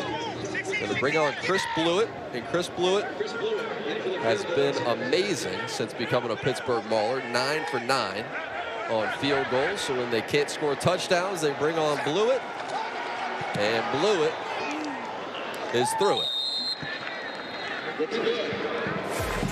10-point lead. Pittsburgh Maulers. Best we've seen them play all year. 10-point lead. Chris Blewett on to send it deep, and it has been Reggie Corbin back deep to receive. The best playmakers for Michigan. He's back deep again.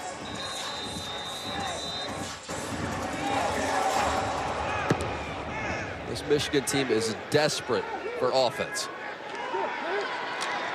Here comes Reggie. And Reggie is swallowed up. So it hasn't only been the defense, it's been the special teams units and the kick coverage as well. So let's go to the Rocket Mortgage Replay Center. Welcome in Mike Pereira. So Mike, we had the ejection of Walter Palmore. Can you tell us what happened on that play? Yeah, I think you get this, probably the initial action there is something that we wouldn't want. And then I kind of thought, okay, let's let the whole thing go. But Palmore goes right there and spits on him.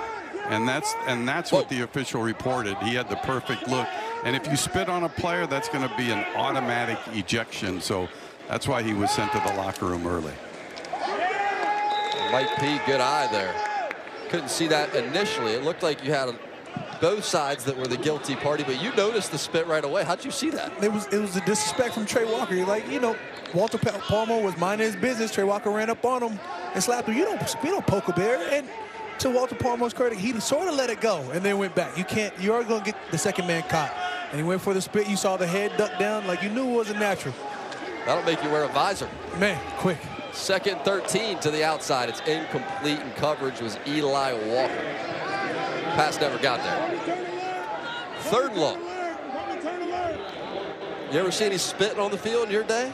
Don't know what you're talking about. Never happens. We play with kind, polite gentlemen in between and off the field.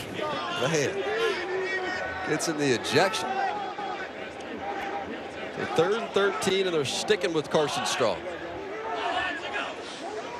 30 seconds to play in this 3rd quarter, trying to find his wide receiver down the sideline. It's Joe Walker.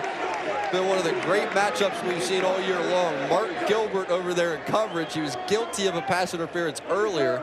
The exception of that, he has dominated the entirety of this game, and that matchup's been with Walker all afternoon.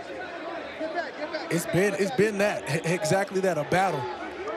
Getting handsy, but it almost pass looked interference. Like Mark Gilbert was in position for the 15-yard penalty and an automatic. Can't get handsy. Down.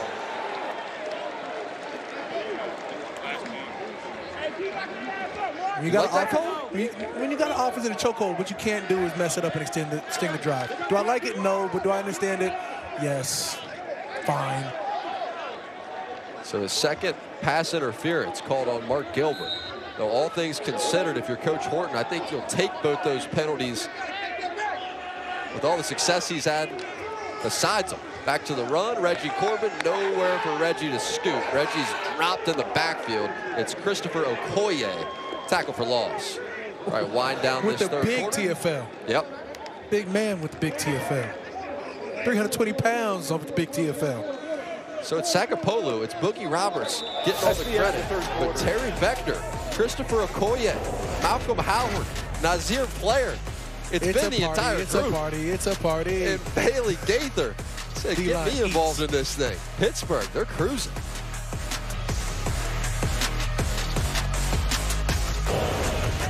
Oh, say, can you see by the dawn's early light what surprise?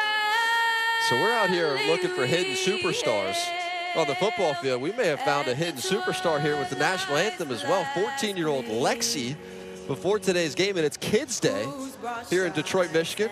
Ford Field. How about this? I mean, the kids showed out. She said, you mind if I wild out real quick? Stood up and hit the national anthem in a way that you're going to resonate with. And for 2023 Detroit Boys and Girls Club, she is the Youth of the Year.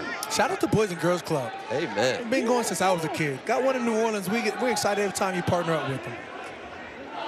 2nd and 12 here. Strong outside. Walker finally gets some space before he takes a hit. They lose the football. Ball did come out. And the ball's in the arms of Dale Warren. Took a big shot after the slant. Ball popped loose. Dale Warren said, give it to me. Another Maulers turnover. Come on, Joe. Got to hold on to that. Been battling Mark Gilbert all game. Finally comes up with one. First down. This defense is playing like the New Orleans Saints. Turnover. Need it. Here you go. It was right in that little connection between Mark Gilbert colliding with what is Chizino. Look, say the first name. I always mess that one up. I don't want to mess that up on TV. But Chizino meeting Mark Gilbert created that fumble. We love to see it. And Chizino is a tackling machine. Man. And we had a great visit with him too before Mother's Day, of course, tomorrow. He said his mom keeps his stats. Yeah. Give my baby my tackles. That's right. She'll be on Twitter. She'll call it out. He said, honestly, she knows my stats. She knows my numbers better than the league sometimes. I have to call and say, hey, it actually was this because my mom's keeping the hand said stats I had at home. 8 tackles, not 6. Let's go down to Zora. The intercepting player was down by contact at the 50-yard line. First down, Pittsburgh. Jack, Tizino's mom, Kelly, has been keeping his stats ever since college. She says she watches her son's games and tallies his tackles, his sacks. A few weeks ago, you mentioned it, she tweeted that based on her count, the box score was missing a forced fumble and a pass deflection. Tizino says his mom keeps up with the numbers more than he does. I love that. And they're going to say on this one, though, that he was down by contact. Is that right? Or no, they're going to say that this is Pittsburgh ball. So they reviewed the play, and they're going to say it remains with Pittsburgh as this is tipped up into the air. And diving for the football had Bailey Gaither, the intended target. Josh Butler there, so football was knocked loose. Troy Williams couldn't set his feet. You saw Brilliant Speaks again. A big fold on Troy Williams. Came around the corner, popped him early. Almost created another big play. There's Speaks with the long arm outside capture. There he goes. Boom.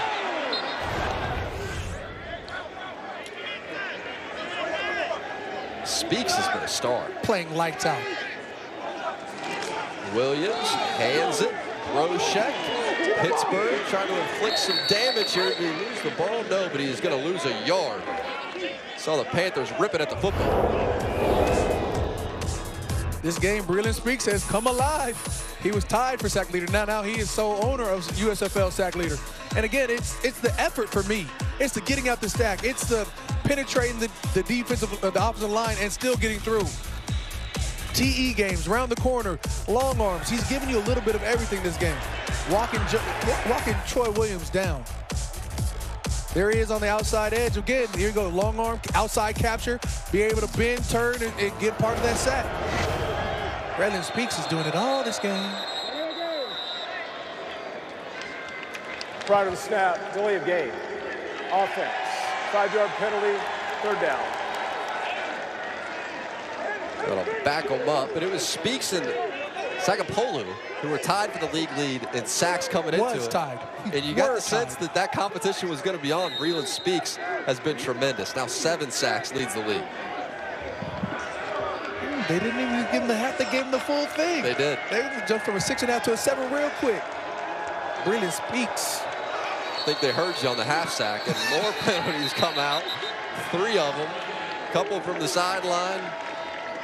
1 from behind the line. Snap infraction.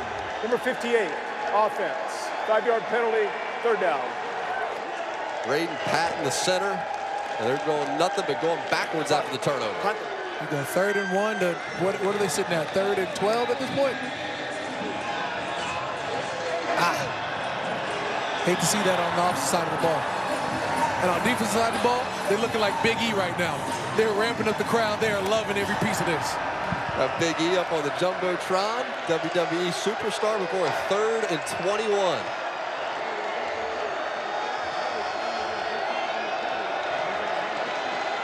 Quarterback draw. Williams up the middle with it. Williams makes 1 man miss and takes it out across midfield. Going to set up 4th down. This may be a little outside the range. I know he's good from 60. Here comes the punt group. Just inside Panthers territory. Matt Mingle on the punt, and he'll send it deep to Ishmael Hyman.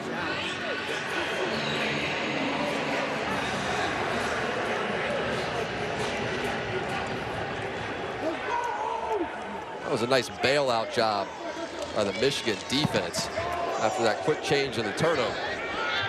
This punt is going to fly inside the 20, and they're going to mark it right there at the 12, out to the 15-yard line is where they'll mark it. Speaks wreaking havoc on a Saturday afternoon.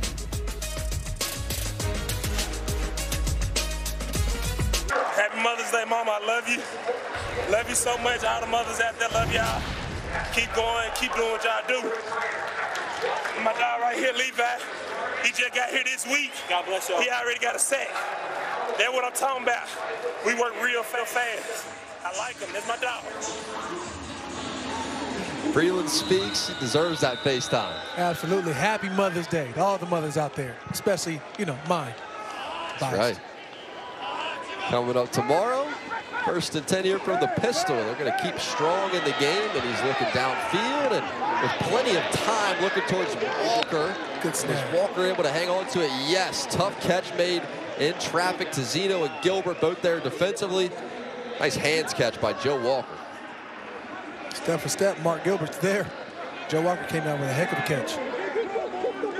4th quarter, 10-point game. Michigan has to play with some pace. Give it to Stevie Scott, and Stevie Scott has no room to go. Can't even get back to the line. Don't run. Boogie Roberts, who was over there on the sideline, playing essentially a perfect game, and he was still upset, still wanted more out of his defense. Wanted more from it. I already squeezed the juice and want more.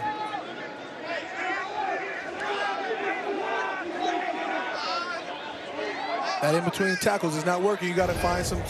Last time he had a breakout was Reggie Corbin bouncing right outside of the tackle. Got to start hitting that outside.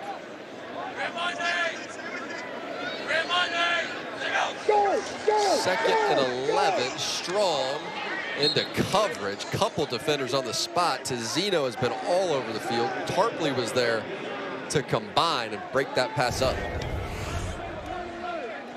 I'm looking at quarterback vision. You've got to be able to look off for safety because Tizino has been everywhere. Great hand placement. Tracking is amazing right now. 3rd and 11.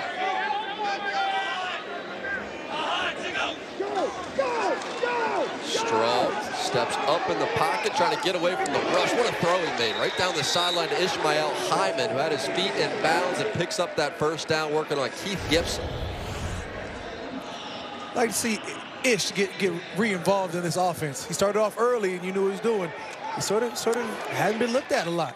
It's time to get him back into the offense. Toe drag swag. Gotta love it. Thing of beauty. 3 catches for 35 for Ish. They're strong.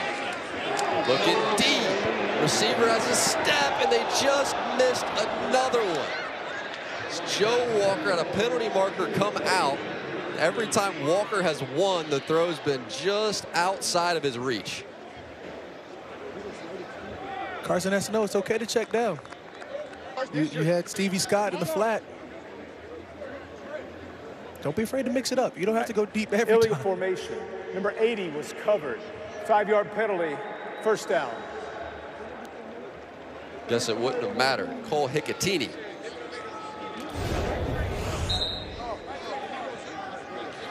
Sagapullo has been creating havoc himself just quietly because you got not 1, 2, you've got a 3rd hand on him. There's 2.5 people on Sagapullo every play. That's what it takes command. Would I call it a hold? I'd say it's an aggressive reach for offensive line. Strong to Stevie Scott, setting up the screen, and Stevie Scott is upended by Tornado. That time he went to Stevie Scott. Look, you see Bryce turning in on that tackle. Stevie Scott trying to lower that hammer. This has been the most impressive defensive performance by any team I've seen all year out of the Pittsburgh Maulers. I'm assuming it's a norm because those guys are eating. That's how you play as a defense, as one collective unit. Just nothing has been easy. Strong, trying to step through and nowhere to go. He's right on cue. Christopher Okoye. I mean, this offensive line, they are eating them for lunch. As a defensive lineman, you say you love a smart quarterback because sometimes those smart quarterbacks will hold on to the ball, try to make a right decision. Those right decisions can end up hurting you because they take a little longer to make. Got to have a fast right decision, not a slow right decision. 3rd and 20, better be fast here. Strong, forget about it. Again. Got a hold of him, Terry Beckner, and Terry Beckner. His monster day continues. Take your pick. Pick your poison. My goodness.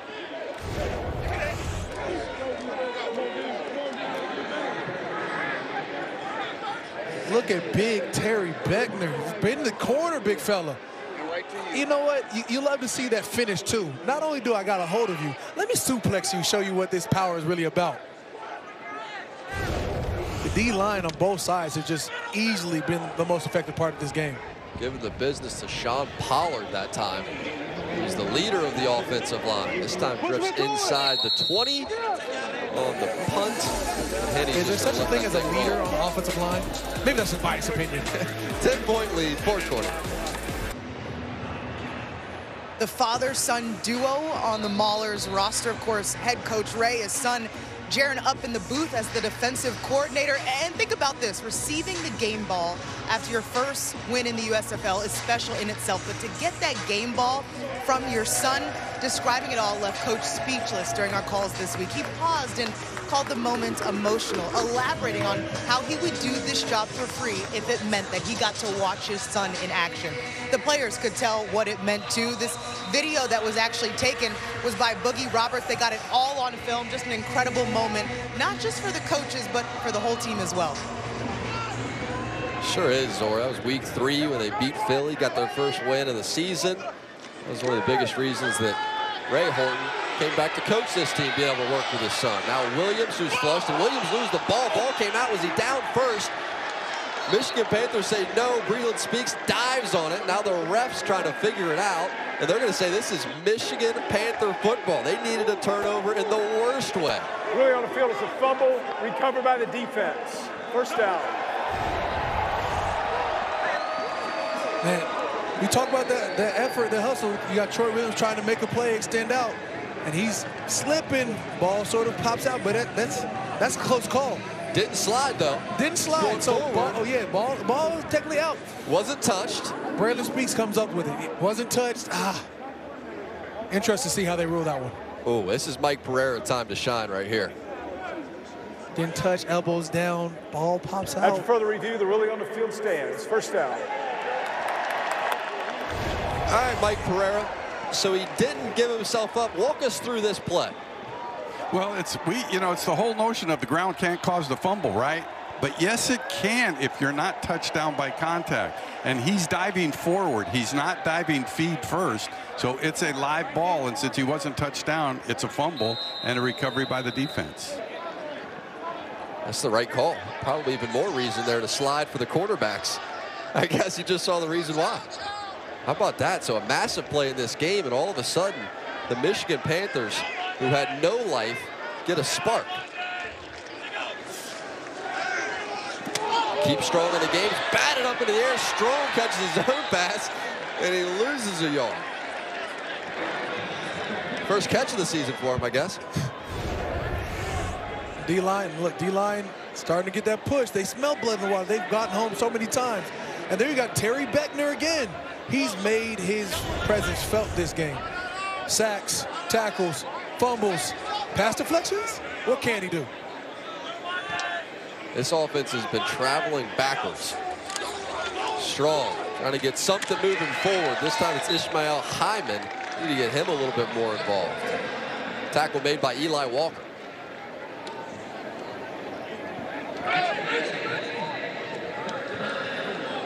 Third and 4 here.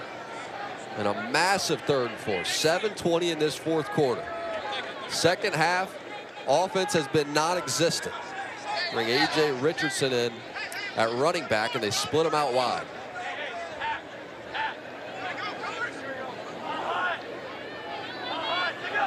From the empty. Strong, outside, caught by his tight end, and Ball's going to pick up that first down, working on Tornado.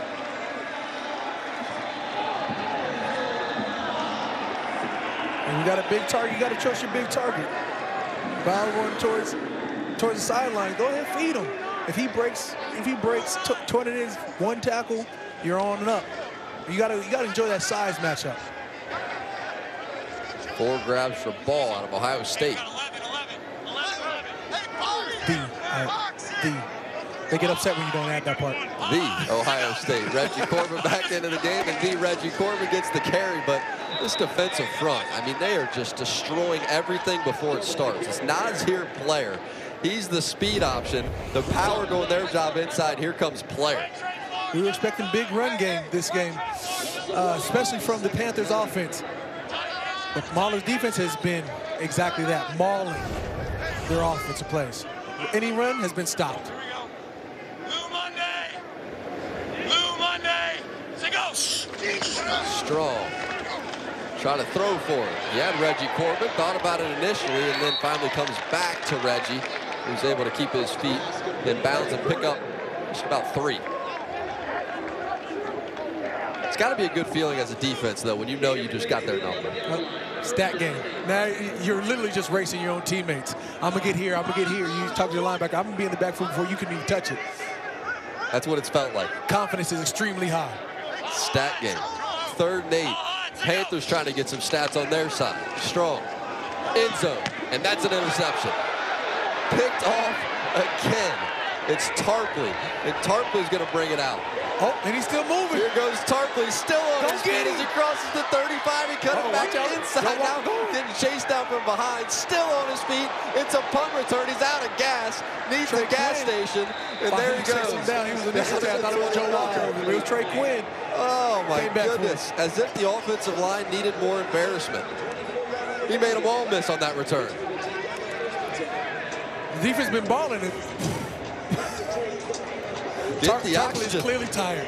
Hit him to the sideline real quick. Hey, pat my man on the back. Say, hey, we're going to have to go out for at least one more series. Get some air in you. Man, Tarpley has a great pick in the end zone.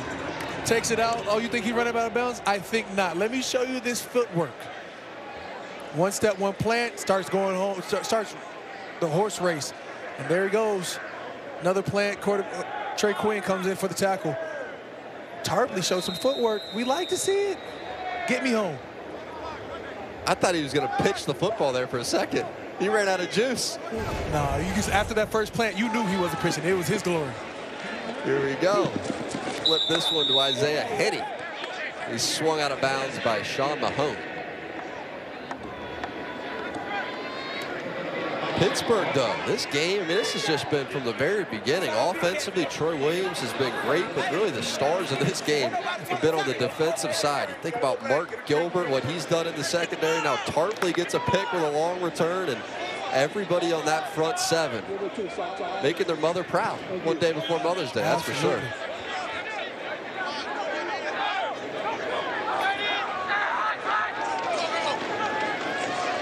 There's London, and London trying to gain that first down and put this game on ice. He's going to be just about a yard shy. Oh, yeah, let the emotions run high. Okay. Marjorie London, hey, there's been positive yards every time he touched the ball. Sort of like the way he's running downhill, get vertical, get downhill fast.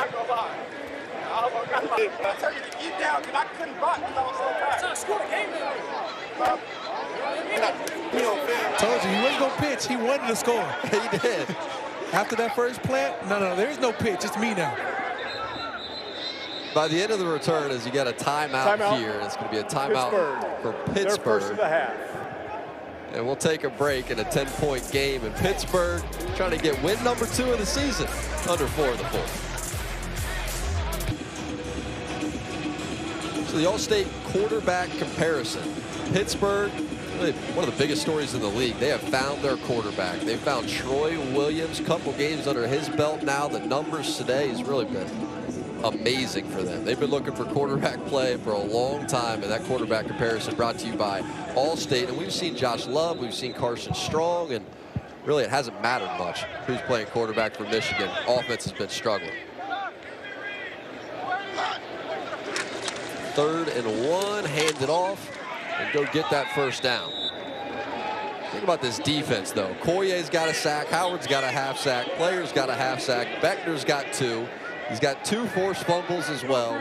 Pass deflection that could have led to an interception.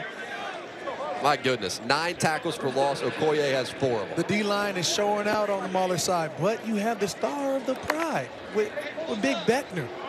I love to see it. And Christopher Okoye in the backfield as well. Boogie Roberts dancing back there.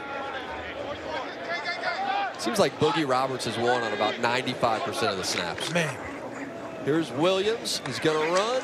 Williams to the outside. You see what he has brought to this offense. He's going to put this game on ice with a rushing touchdown.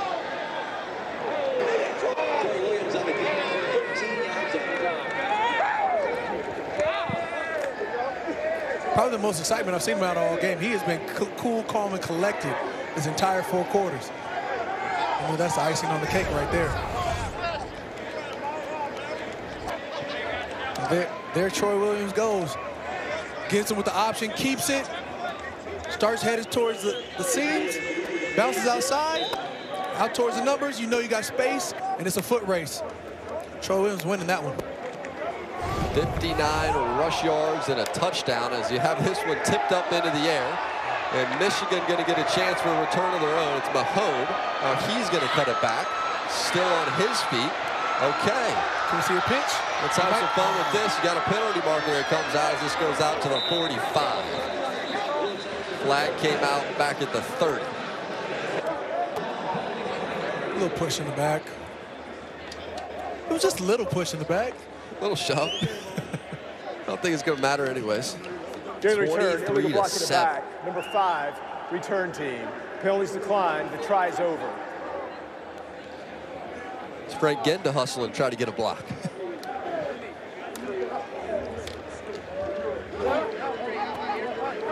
And you know your team needs it by any means necessary. Frank Ginneman out there playing his heart and soul out on the field. Let's go down to Zora on the sideline.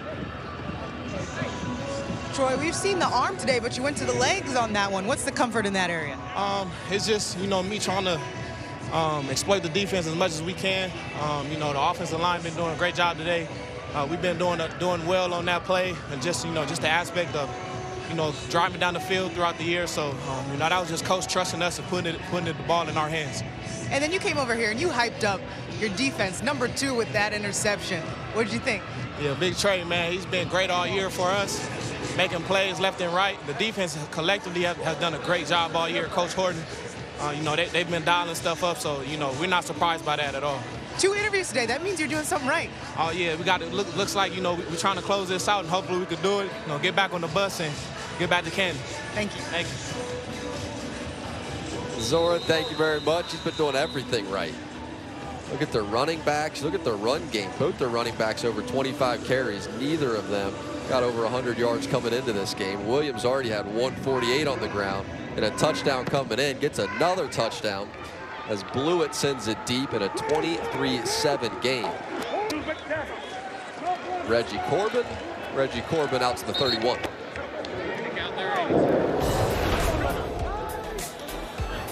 Defense has been going absolutely insane. Federal even, from Boogie Roberts to Christopher Okoye to what in my mind the play of the game, Terry Beckner Jr. has had a heck of a day. There's been TFLs, there has been sacks. You know, Nazir Player being one of those guys coming off the edge.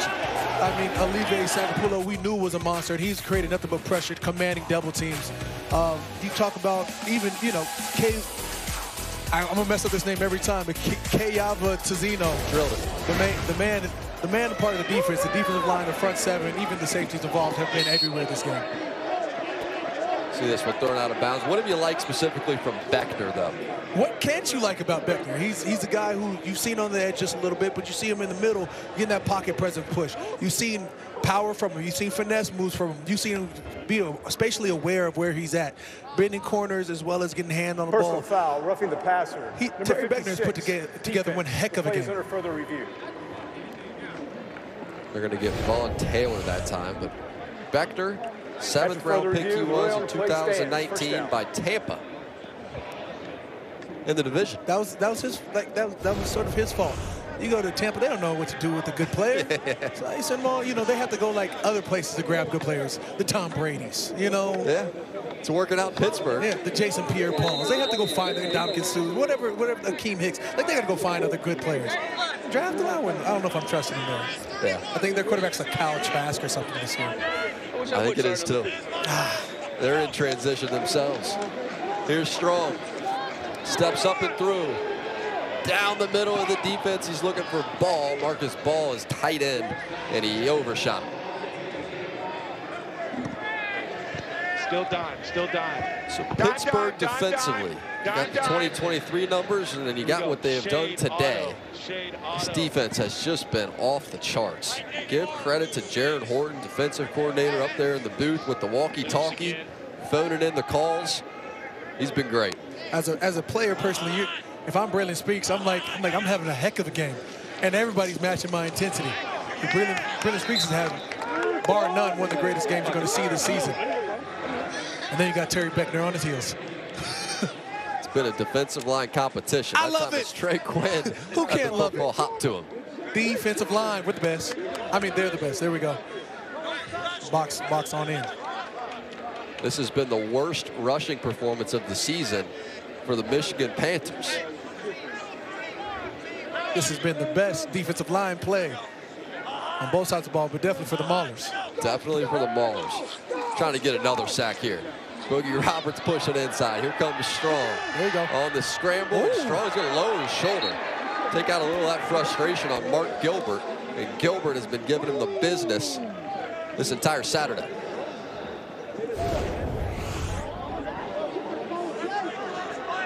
Oh yeah, lower the shoulder. You think I'm going out about something? No, I like my matchup.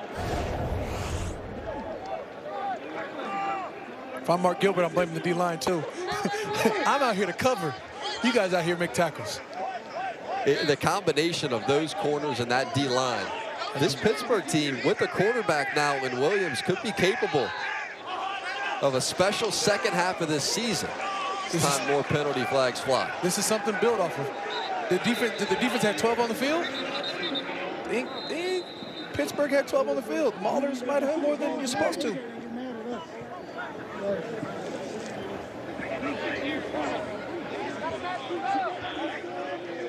How do you cover 11 with 12? Had 12 on the field at least 4 times. It's going to take us to the 2-minute warning, whatever the case is. They sub 2 guys. They sub 2 guys.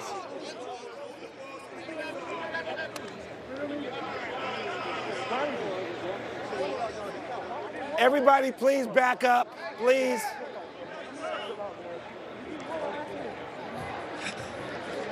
He's frustrated. You heard everybody back up. He's frustrated. A lot more calm than my head coaches have ever been on a Saturday. Maybe it's because it's Saturday. That's right. You know.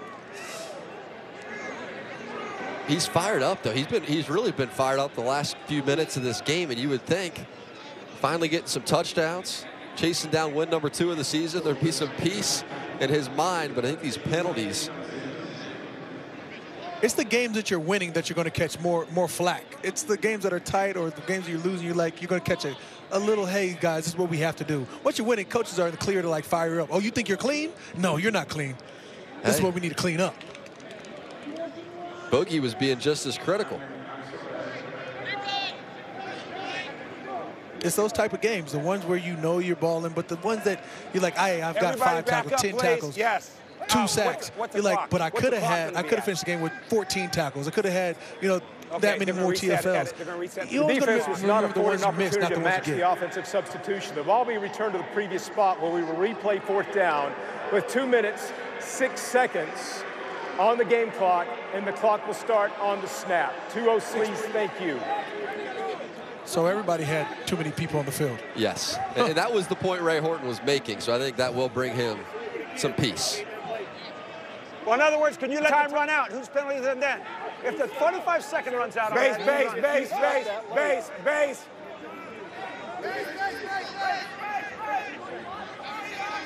Be a 4th and 1. 2:06.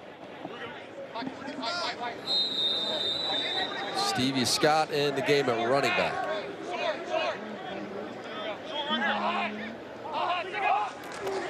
They're going to give it to Stevie Scott. Makes the first guy miss, and he got close to that first down line. Did he get it? Initial spot looks like it's going to be a little bit short. And those referees will agree. It's going to be about 6 inches shy. Insult to injury.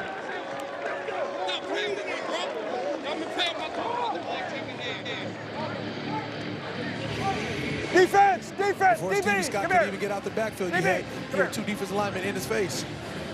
He had to make 2 cuts just to try to get back to the line of scrimmage. It's not going to be good. You need to score twice, guy, all right? Because the go for 2. This schedule coming up for Pittsburgh, you see the frustration from Mike Nolan. They're 0 for 3 now on their home field at Ford Field here in Detroit, Michigan. The upcoming schedule, Memphis, it's a definite winnable game for them. Philadelphia has been a team that has struggled to start the year. They already beat Philly. That was win number 1. You got Houston and then another game against Michigan. They could get cooking. This Pittsburgh team, who was not very good in season number 1, has a coaching change. They bring in Ray Horton. They were 1-9 in season 1. So just by getting a win today, they would break that season total from season 1 by getting it to 2. Just because you don't start off that great doesn't mean you can't achieve greatness. Ruling feels confirmed. Maybe you have a slow start, but it's all about how you finish.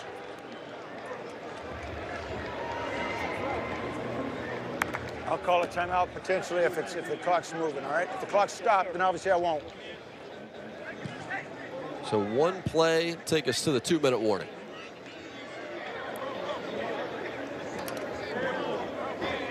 Is that a Justin Timberlake look like? Nope. You didn't see him on the sidelines? Talking to Boogie? Yeah, I did see it. I'm just saying. I did. That's a good eye. Troy Williams take the final snap here, gives it to Groshek, and Groshek out across midfield. To the 2-minute warning we go. 23-7 game. This has not been close. Not been close from the beginning. Pittsburgh is hot. Time now for today's Player of the Game, brought to you by Simply Spiked. Say players of the game, because it's the whole D-line, but it's Terry Beckner. Terry Beckner was a focal point of this game. 2 sacks, a pass deflection, 2 forced fumbles. But you got guys like Payne this year. You got guys like Olive Sakapulo. There's nobody on this defensive line who did not eat tonight. You're talking about Big Boogie Roberts in the middle, Christopher Okoye. What didn't happen on this Maulers defensive line? So play of the game, Terry Beckner and defensive line. Trying to imagine that film room this upcoming week for the Michigan offensive line. That's going to be a long meeting. It's going to be a short meeting. It's going to be quite short. It's going to be, they might not even look at tape this week. It'll be get your stuff together. Timeout. And we're going to figure this out together. Their first of the half. Timeout here. Please reset the game. That's interesting because Michigan, 153. in week number 30-second timeout. They're a team really that struggled last year as well. They have a coach change. They bring in Coach Nolan. It was Jeff Fisher who was their coach last year. And in week 1, it looked like the problems had been solved. They found a quarterback in Josh Love, and he goes off, and he has a historic day in the USFL. And it just has not gotten back to that. You wouldn't really expect that you would play your best in week 1. There's no preseason. You know, you're coming right off camp. They looked great, and these other teams have just caught up. You know what? That's where I posed the question. I think I posed it earlier this game is, when you're changing out quarterbacks, does that affect not only the continuity or just the even levelness, but the confidence of so-said quarterbacks? When you're out for a quarter, you're out for a half, you're being inserted. How do you find the flow and ebbs of the game if you don't catch the rhythm and movement? If you like, you know, you on the first or second mess up, hey, come ride this pine, big fella. Guys, sometimes you have to have that talk. What am I doing? How am I going to go? And then on the other side, you've got Troy Williams, who came in and has sort of taken over. Timeout, Michigan. Their second of the half. 30-second timeout. Please reset the game clock to 150, 1503. That got it going, and then Isaiah Henney, that touchdown. Red zone struggles, forget about it.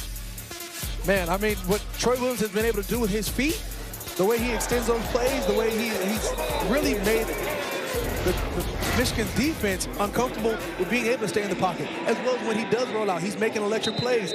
You're looking at a quarterback that you're trying to figure out, but you can't figure out, and that's when you see Troy Williams be most effective. Look at those stat line: 15 for 19, effective. And it's funny, too, because you have to give credit to Boogie Roberts even for their quarterback position, because Troy Williams actually went to the same high school as Boogie Roberts, Narbonne High School in Harbor City, California. Another player who went there was Trey Walker, but they all go to the same high school, and they're looking for a quarterback. You know, Josh Love is released, and he winds up being the quarterback on the other sideline with Michigan. So they have a vacancy at the quarterback spot as we have a timeout here. And they go to the coach and they're like, hey, I think I know a guy. He goes, you got to call Troy Williams. And Boogie just stayed in the coach's ear, stayed in the GM's ear. Eventually, they give Troy Williams a shot. Boogie, the GM, the personality, and the superstar. The GM and person. Yeah. Hey, you know what? Nobody's going to fight harder for you than when your boys. Bring them on in. And now look at them. They're going to have a great Mother's Day tomorrow. It's facts. Get a nice Saturday to celebrate.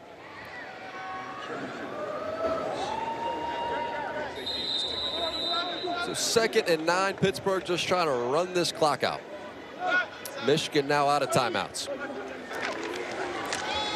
And effectively. I mean, might I add, we expected this type of run game from Michigan. Yep. And here we are. Pittsburgh's got over 100 yards on the ground.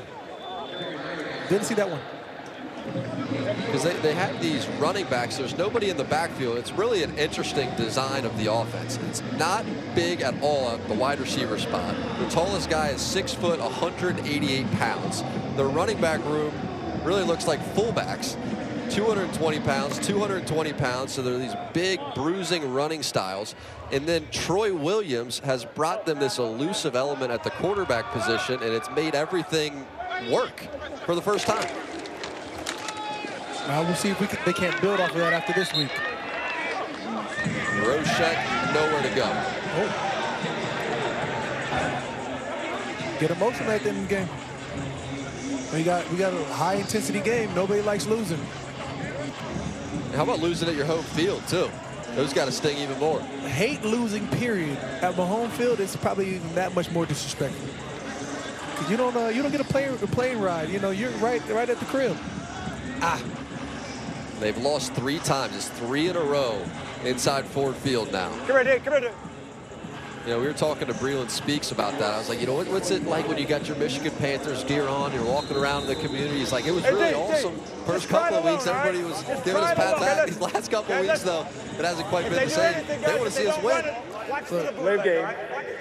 Offense. Breland Speaks. 5-yard penalty. No facial hair. 4th down. Next couple weeks, you might see a beard. The way this is going. Maybe a little stress.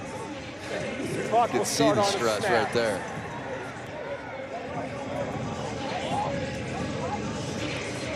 He did come to play, though. 3 sacks on the day. Oh, he said, hey, put it on us, put it on defense. He did his part.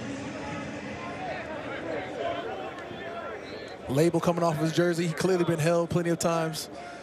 Neck roll, he out there playing old school football. Love to see it. So 4th and 10, Matt Mingle on the punt, and Taylor is back deep for Michigan.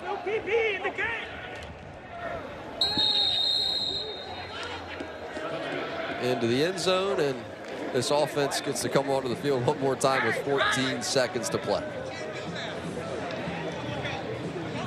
What's the best part about a performance like this for a defense, though? When you get back in the locker room. We must be talking about Pittsburgh. Oh, yeah, talking about Pittsburgh. Yeah, absolutely. I mean, you get back to the locker room, and you make that the new norm. You make that the new standard. You don't get overly high and exalted upon what you just did. You say, hey, that was great. I love what we did this week. Now, that is our new standard. We know we can create turnover. We know we can get to the quarterback. That should happen each and every week. And if they have a run game, we should be able to shut it down because we just shut down the league's best. So you make that the new standard. You get excited about what you've done, but you get maybe more excited about what you will do in the future. So it's 23-7, the final. The Pittsburgh Maulers have arrived. USFL season number 2, getting themselves the dub. Coming up next on USA, the race to survive Alaska for Cam Jordan, Jack Collinsworth, Zora Stevens, and our entire crew. Thank you for watching the USFL from Detroit, Michigan.